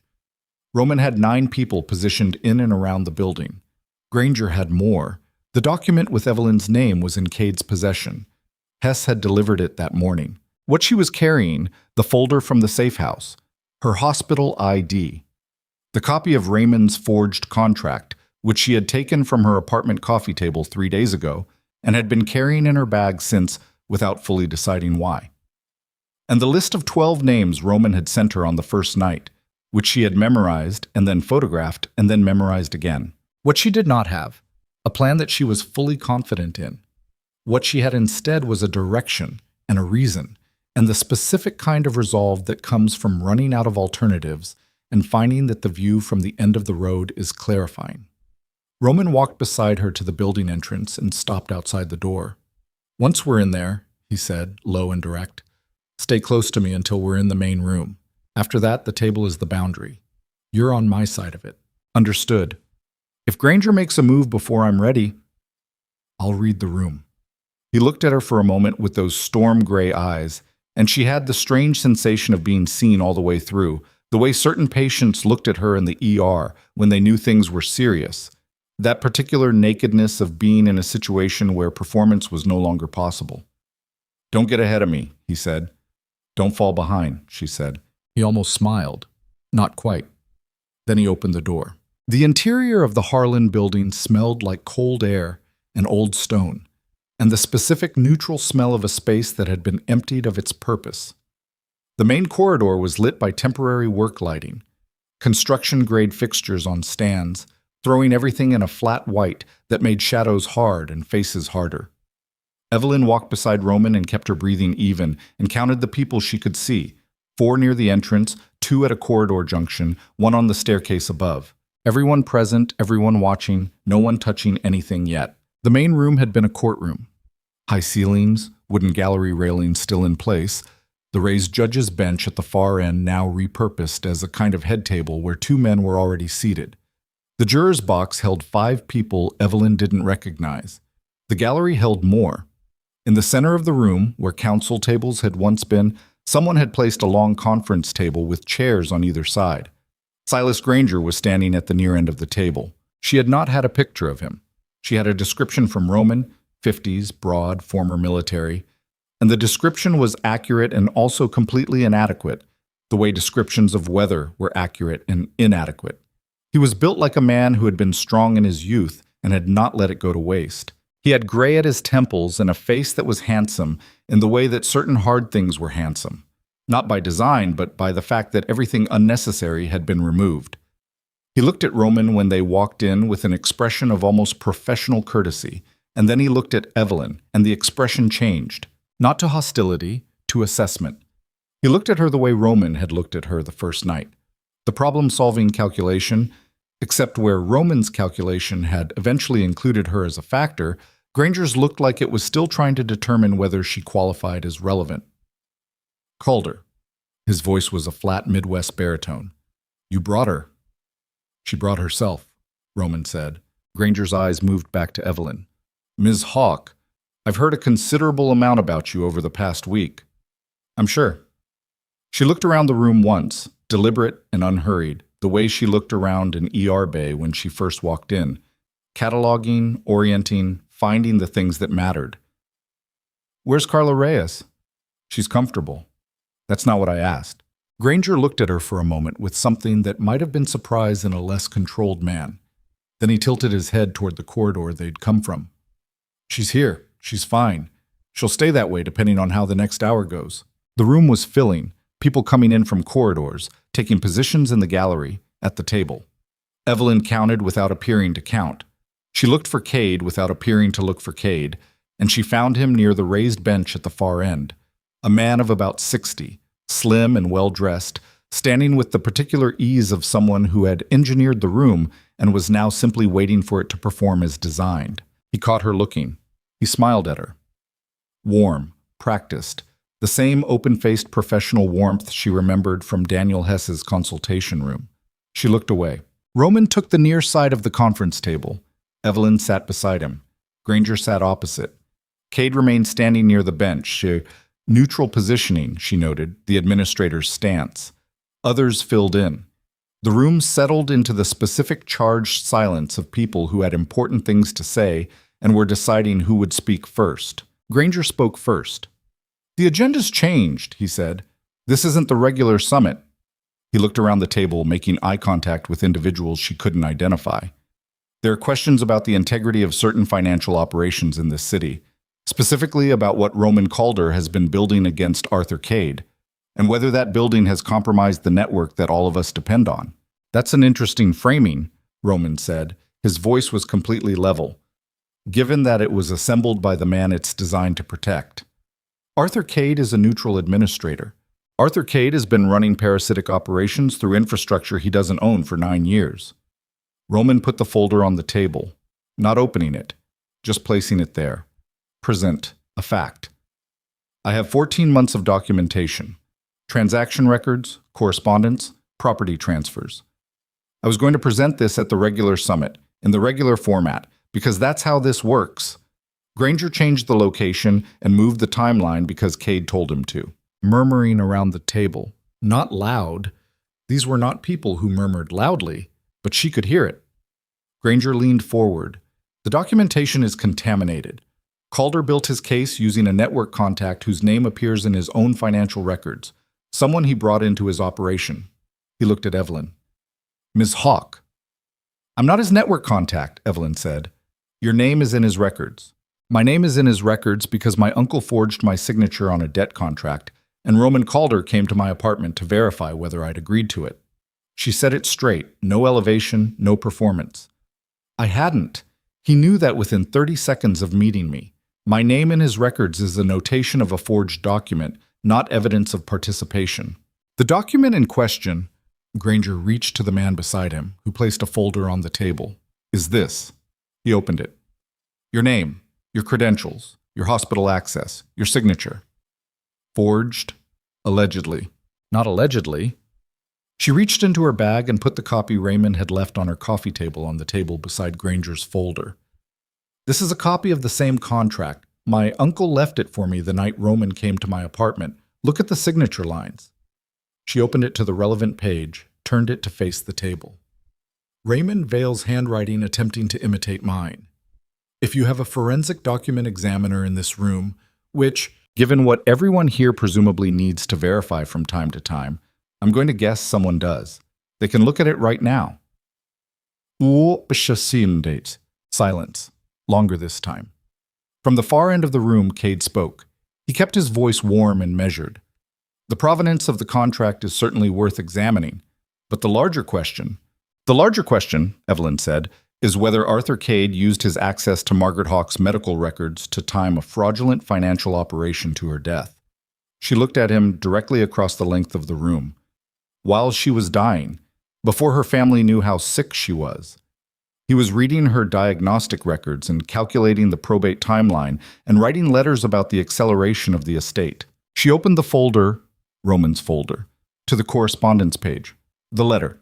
She did not read it aloud. She turned it outward and held it up, and she kept her voice level and her hands steady, and she said, This letter was written by Arthur Cade 14 months ago, 3 weeks before Margaret Hawke's first acute medical episode.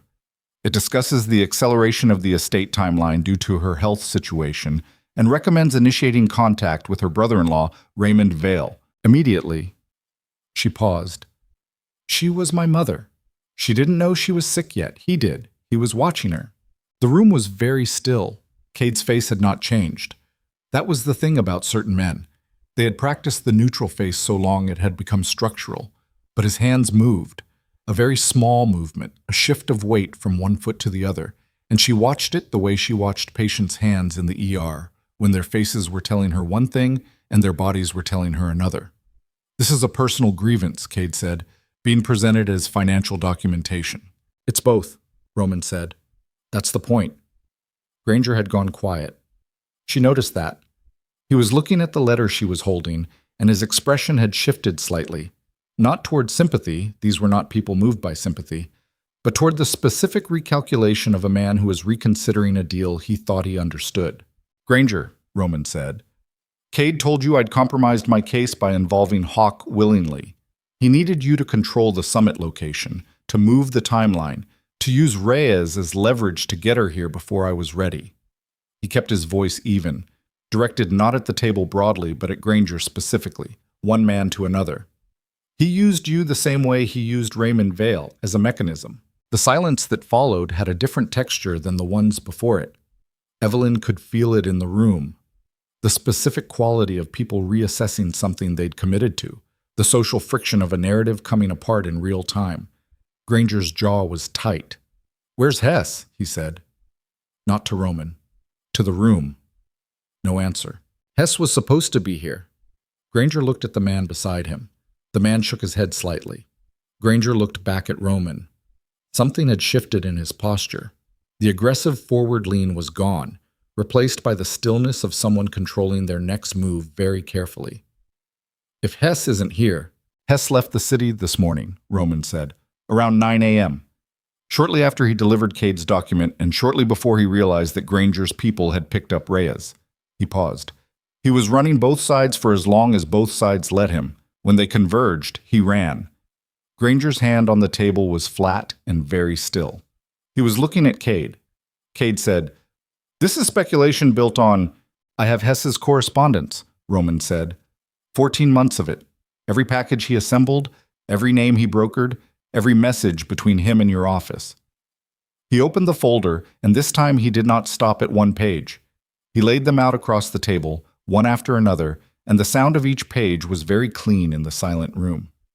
"You built a good wall, Arthur. You just used too many people to build it." Cade looked at the pages. He looked at them with the face of a man reading his own ending in a language he thought only he spoke. His hand, Evelyn noticed, had stopped moving entirely. She stood up.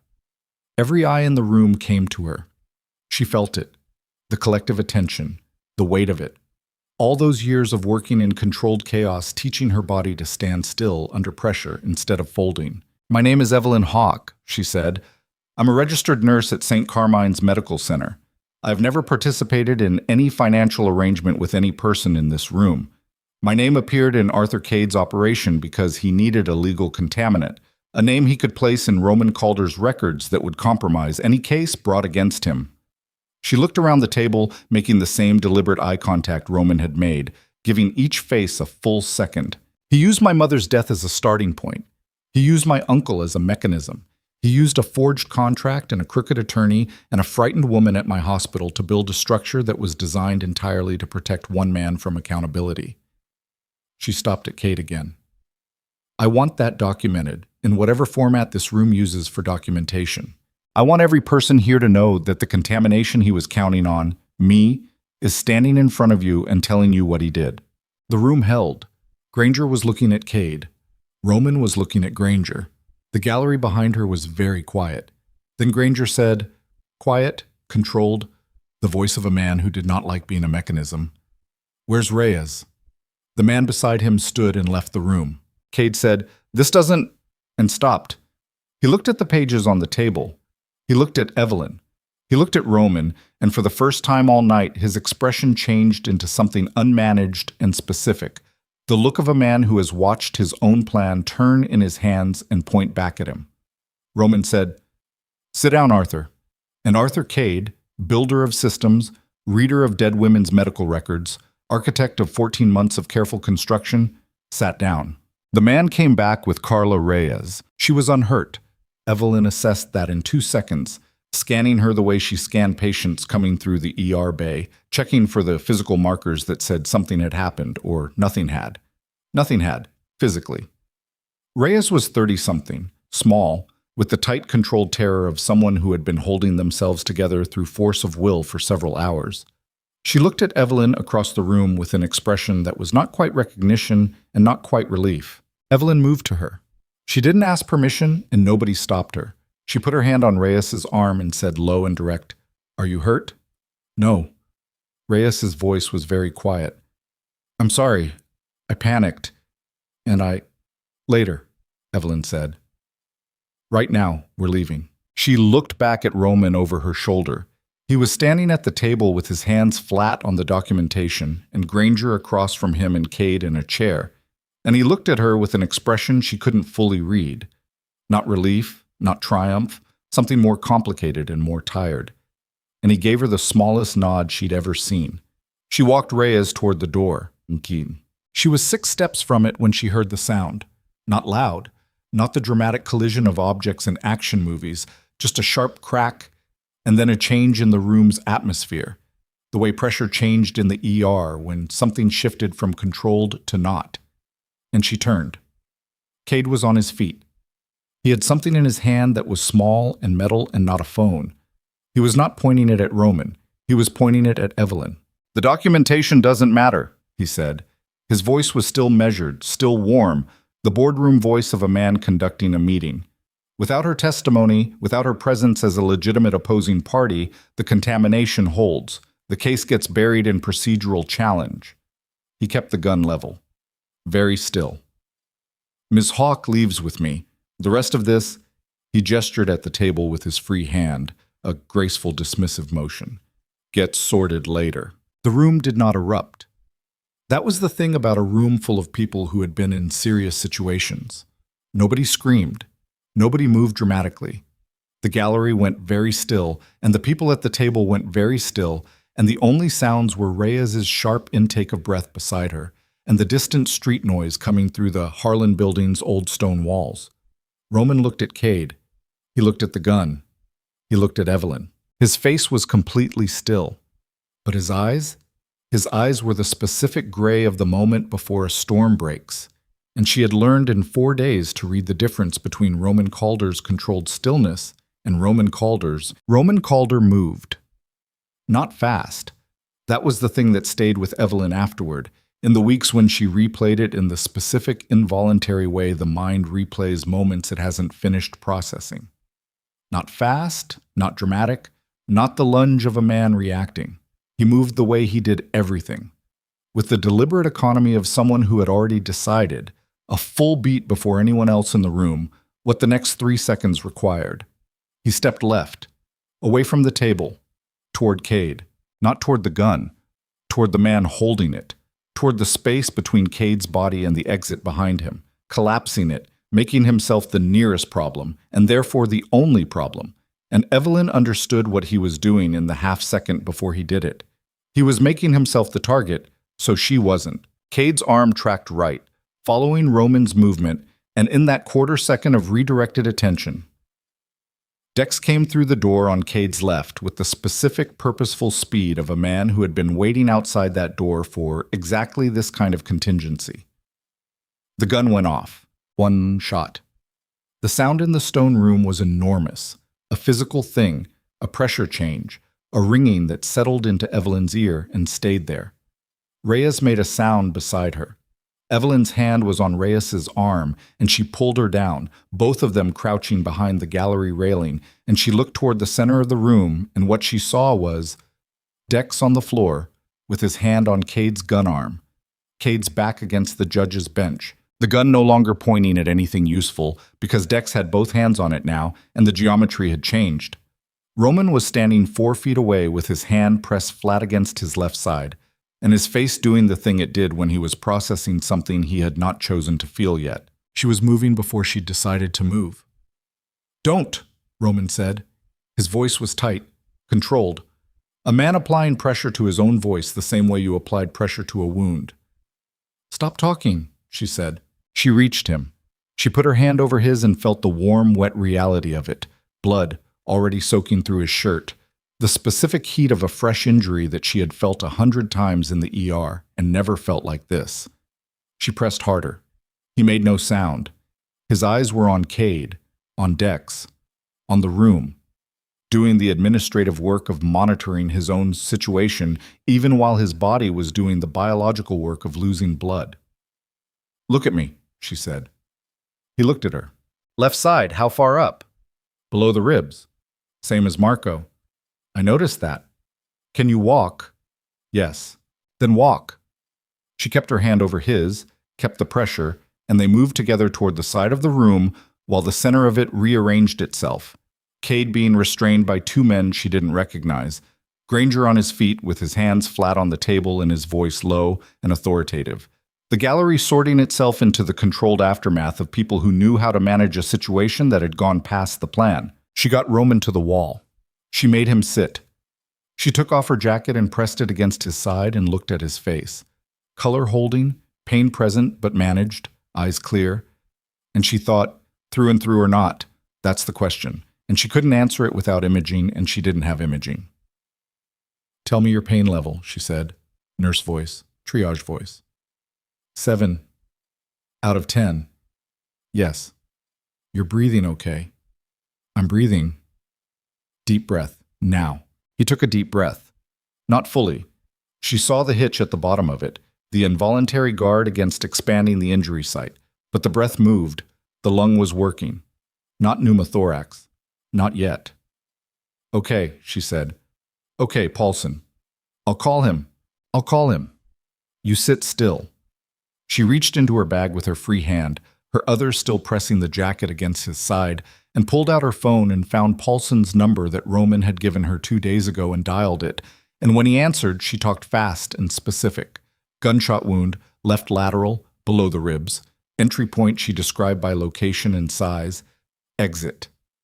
She hadn't confirmed yet. Vitals as best she could assess without equipment, the address of the building, the need for immediate transport to somewhere with imaging. Paulson said he'd be there in 18 minutes. She hung up and looked at Roman. He was watching her with an expression she hadn't seen on him before. Not pain. He was managing the pain. She could see the active management of it in the set of his jaw and the deliberate rhythm of his breathing. Something else, something quieter and more unguarded than anything he'd shown her in 4 days of being in each other's presence under circumstances that stripped most people down to their actual selves fairly quickly. "You're going to tell me I should have stayed back," she said. "No," he said. "You were exactly where you needed to be." She looked at him for a moment. Then she looked at the room. Cade was on his knees. Not because anyone had put him there physically. He had knelt, she realized, in the specific deflation of a man whose structure has collapsed under him, not dramatically, but just through the removal of the thing that had been holding him up. Granger was standing over him and saying something in a very low voice that she couldn't hear and didn't need to hear. The gallery had thinned, people filtering out, the way they always filtered out of places where consequences had become concrete, the specific social gravity of not wanting to be proximate to what happened next. Reyes was sitting in the gallery 3 rows back. She had her knees together and her hands in her lap, and she was looking at the floor with the contained expression of a person who is deciding, moment by moment, to keep it together. Evelyn looked at Roman. "I need to check the exit wound. I'm going to move the jacket." "Go ahead." She moved it, looked, pressed it back. Exit wound present, consistent with the entry, nothing that suggested the round had tumbled or fragmented. Through and through, same as Marco. And the bitter irony of that, of having done this exact assessment in the same man's house 4 days ago, and now doing it again for the man himself, was something she filed away for later, for the private accounting she'd do eventually when she had a night alone and nothing preventing her from feeling the full shape of this week. "Through and through," she said. "Good. Not automatically good. It depends on what it passed through. But better than the alternative. Marginally." She kept her hand steady. "Don't move until Paulson gets here." "I wasn't planning to." "You were planning to. You're planning it right now." He was quiet for a moment. Granger is a grown man who runs a criminal organization. He can manage the next 18 minutes without you." She looked at him directly. "Sit. Still."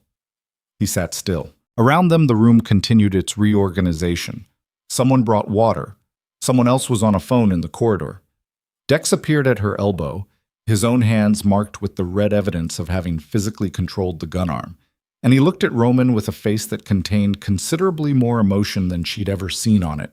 Not relief exactly, something raw. The look of a man who had spent years in the vicinity of another man's dangers and had come very close tonight to a specific irreversible outcome.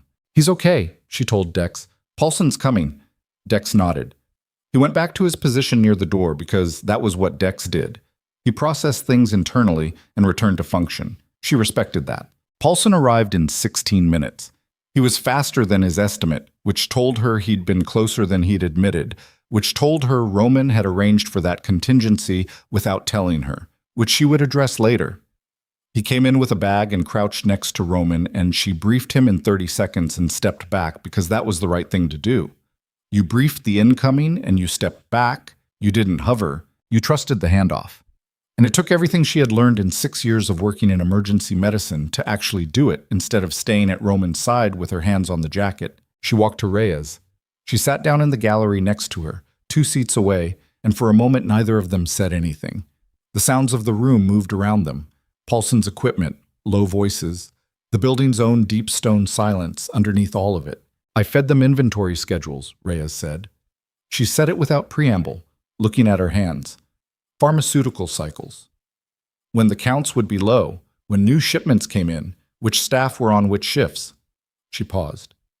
"I needed money. My mother's care facility. The fees went up and I couldn't cover the gap. And someone approached me, and it seemed like information that didn't hurt anyone, just logistics, just scheduling. It never stays that small," Evelyn said. "No." A breath. "It didn't." Evelyn looked at the front of the room, at Cade still on his knees, at Granger standing over him with the contained authority of a man who had just recalculated something significant. "Did you know about Cade?" What he was building? No. I knew Granger's name. I knew the information went somewhere useful to someone. I didn't know about you, about what they were using it to build. Reyes's hands turned over in her lap, palms up, an unconscious gesture of things being empty. When Paulson talked to you at the hospital this morning, I thought you knew about me specifically. I panicked. I didn't know your name until Roman told me tonight. Reyes closed her eyes. I'm going to lose my job. Yes, Evelyn said. No softening of it. Reyes didn't need softening right now. She needed something real to stand on. But you're not under arrest, and you're not in Granger's building as a trade piece, and those are both better than the alternative. Because of you. Because of the situation, I just walked through it. She looked at Reyes's profile, the tight jaw, the careful breath. You're going to have to talk to people. Legal people, some of whom will not be easy. Roman's lawyers first, then whatever comes after. The information you gave them, they'll want it unwound. I know. But you're okay tonight. She paused. Are you okay tonight? Reyes opened her eyes. She looked at Evelyn, and her expression was complicated in the way that people who had been genuinely frightened and were on the other side of it looked complicated. Not grateful yet, not relieved exactly, just present, just still here. Yes, she said. Tonight I'm okay. Paulson stabilized Roman and had him moved in an hour. Not a hospital.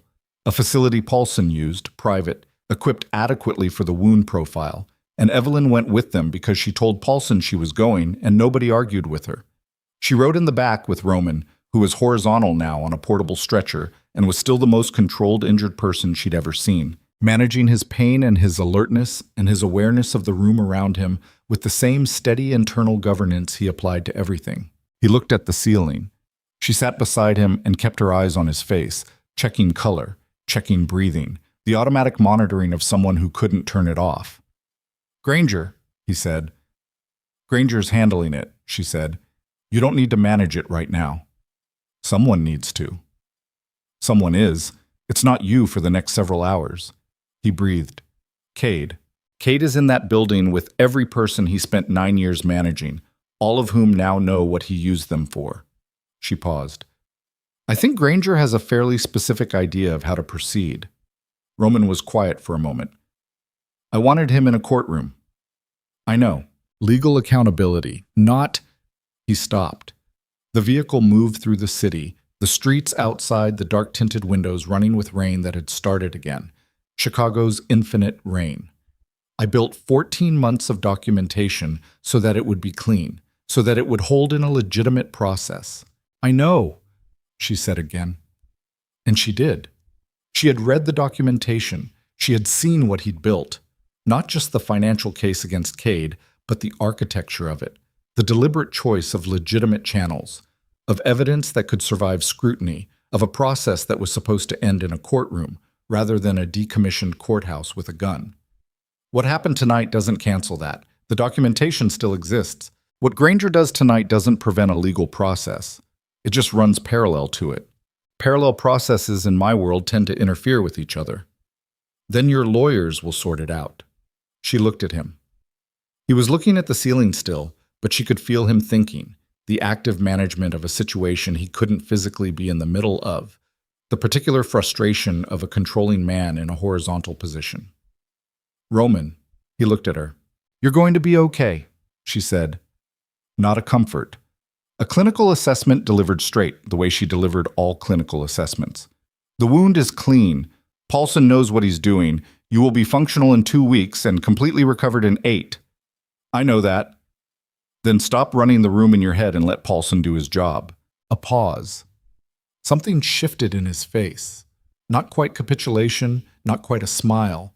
Something between the two that was more honest than either. You're very difficult to be around, he said. You brought me into your house at midnight and asked me to treat a stab wound, she said. You don't get to be surprised by the terms. He looked at her for a long moment and she held it. The eye contact, the specific weight of a week's worth of accumulated knowledge of each other layered over 4 days that had been, by any reasonable metric, 4 of the stranger days of her adult life. She held it and didn't look away because there was nothing to look away from. He was what he was, and so was she, and they both knew it. Then he closed his eyes. Because he was injured and exhausted, and even Roman Calder's governance had limits. And she watched his face go from managed to simply resting. And she sat with her hands in her lap in the back of a moving vehicle and watched the rain on the windows and let the week settle through her the way you let a long shift settle, feeling it land in each part of the body in order, shoulders first, then back, then legs. The physical record of what you'd carried. The facility was small and clean, and Paulson took over completely, and she stepped back and let him. She sat in a hallway chair at 2 a.m. and drank bad coffee from a machine and looked at her hands and thought about her mother. Not about the letter. Not about Cade reading her medical records and calculating the timeline. That was there, and it would be there, and she would feel the full weight of it when she was ready. What she thought about was her mother's face in the last weeks. Not the sick face, not the hospital face, but the kitchen face. The early morning face. The face of a woman sitting at a table with her hands around a cup, not talking, just present. Her mother had been good at presence, at being entirely in the room she was in without performing it. Evelyn had learned that from her. She hadn't known it was something she'd learned until right now, sitting in a hallway at 2 a.m, and maybe that was the way those things worked. You only recognized the inheritance when you needed it. Dex appeared at the end of the corridor. He walked toward her and stopped and stood there for a moment, in the way he had of occupying space without requiring anything from it. "He's asking for you," he said. "He should be sleeping." I told him that. "He's not listening." "He's not listening," Dex agreed. She stood up. She went to the room. Roman was in a bed, which he clearly found objectionable on some constitutional level. She could see it in the set of his shoulders, the slight tension of a man who was accustomed to being vertical and was treating the horizontal position as a temporary tactical concession. He had color back. The worst of it was managed. Paulson had left a lamp on, and the room was small and warm and smelled like antiseptic, which was a smell she associated entirely with Saint. Carmine's and found unexpectedly grounding here. She sat in the chair beside the bed. "Raymond?" he said. "What about him?" "He's agreed to full cooperation. Everything he knows about Cade's operation, every contact Hess gave him, every instruction he received, in writing, witnessed, submitted to the legal process I was building." Roman's voice was slower than usual, pain medication doing its work, finally, the governance loosening by degrees. "In exchange, Granger's people don't touch him. The debt is cleared." "The debt is cleared," she repeated. $500,000. "Raymond Vale has given us more than $500,000 worth of information tonight." He paused. "It's a practical decision." She thought about Raymond on the cot in the safe house with his eyes on the ceiling and his voice saying, "I'm sorry," in the voice of a man who had finally run out of road. She thought about whether Raymond's sorry meant anything and decided she didn't have to resolve that tonight. She didn't have to resolve anything tonight except the fact that she was sitting in a chair beside a man's hospital bed at 2 a.m, and neither of them was pretending that was a neutral circumstance. "Kate," she said, "Granger's people documented everything that happened in that room tonight. Every person who was present. The documentation goes to the same people I was going to bring it to originally. The clean ones. The ones I've been building toward." Roman looked at the ceiling. His jaw was still tight, but with pain now rather than control. "It won't be clean. There will be challenges, procedural complications, things I spent 14 months trying to prevent by doing this the right way." A breath. "But the core evidence holds, and Cade can't use you anymore. The contamination strategy is dead because you stood in that room and named it." She thought about standing at that conference table and holding up the letter. She thought about how her hands had not shaken. She had not decided for them not to shake. They had simply been steady, the way they were in the ER, the way her body sometimes knew what the situation required before her mind had finished calculating. "He'll go to prison," she said. Not a question. "It will take time. His lawyers are very good." Roman's voice was slowing further. "But the documentation is real, and the witnesses are real, and the room tonight contained people who are not interested in Cade rebuilding the position he had." He paused. "He'll go to prison." "My mother's estate," she said. "The property. The connection to Cade's original operation will need to be formally cleared. My legal team is starting on it tomorrow. The records he was holding, the ones from your father's time, those get addressed first, formally documented as predating your mother's knowledge and yours. He turned his head toward her. His eyes were heavy but present. It will be in your name, clean, whatever you want to do with it. She thought about the house on West Cortlandt, the kitchen smell, the jar of coins. I'm going to live in it, she said. She hadn't known that until she said it, but saying it made it true. I've been in that apartment on Maplewood for 4 years, and it's never felt like anything except a place I sleep. She looked at her hands. My mother was in that house for 20 years. It should be lived in. Roman said nothing. He was looking at her and his eyes were doing the thing they did, that quiet, comprehensive attention. And she let herself be looked at because she was too tired to redirect it, and because she admitted to herself in the particular honesty of 2 a.m, she didn't want to. When I'm recovered, he said, I'm going to ask you to have dinner with me. She looked at him. Not at my house, he said.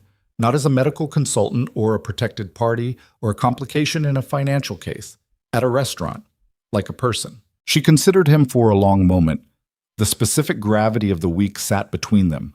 Everything that had happened and everything it had cost, the forged contract and the safe house and the courthouse and the letter about her mother and the gun and the through-and-through wound that was going to heal clean but had not been clean when it happened, had been terrifying when it happened. In a way, she was only beginning to fully feel now that the operational part of her brain was releasing its grip. You should sleep, she said.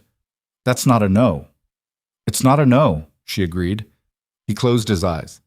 She sat in the chair for another 20 minutes after his breathing leveled into sleep, and she didn't think about anything in particular.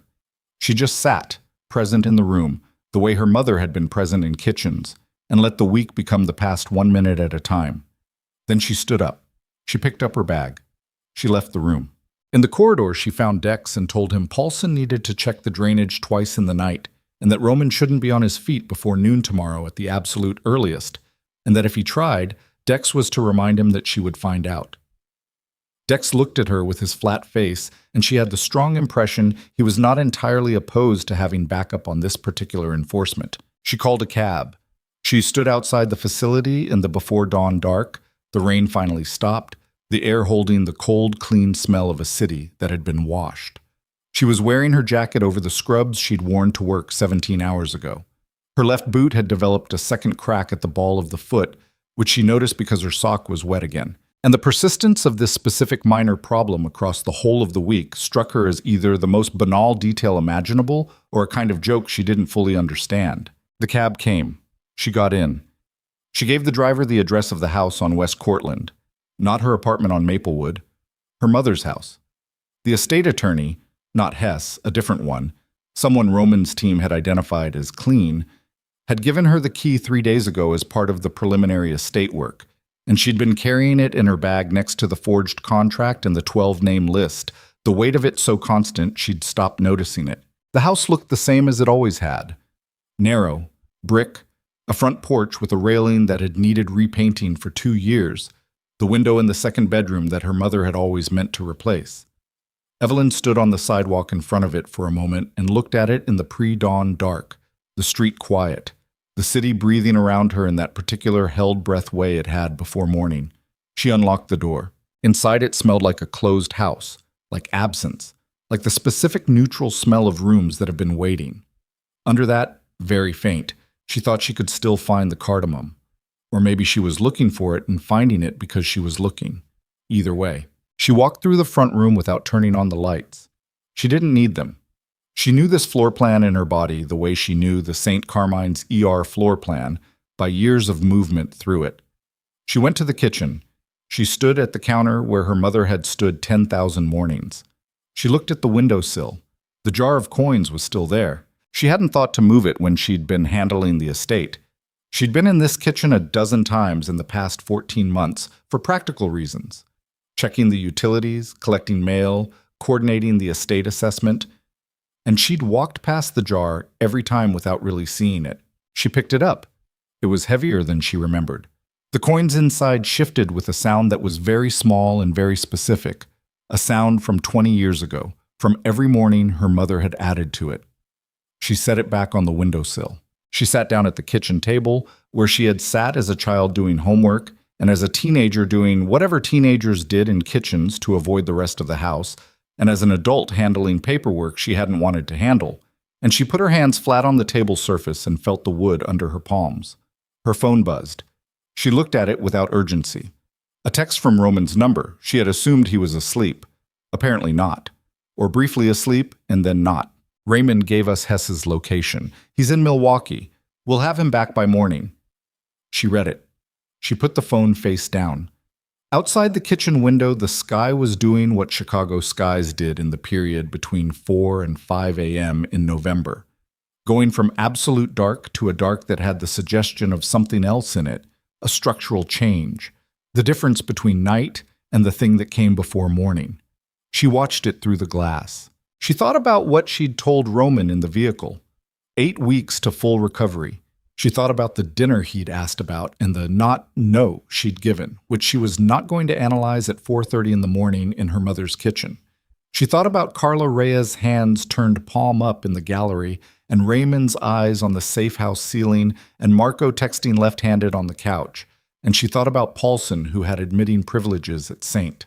Carmine since 2019 and had materialized at her elbow in a hospital corridor like a man who had always known this week was coming. She thought about Daniel Hess in Milwaukee, which Hess had presumably believed was far enough, and thought it wasn't. She thought about Arthur Cade and whatever room Granger's people had put him in, and about the letter, and about her mother not knowing she was sick when a man across the city read her medical files and wrote about the acceleration of the timeline, and she let herself feel that, the full shape of it, the rage and the grief layered over each other so thoroughly you couldn't separate them.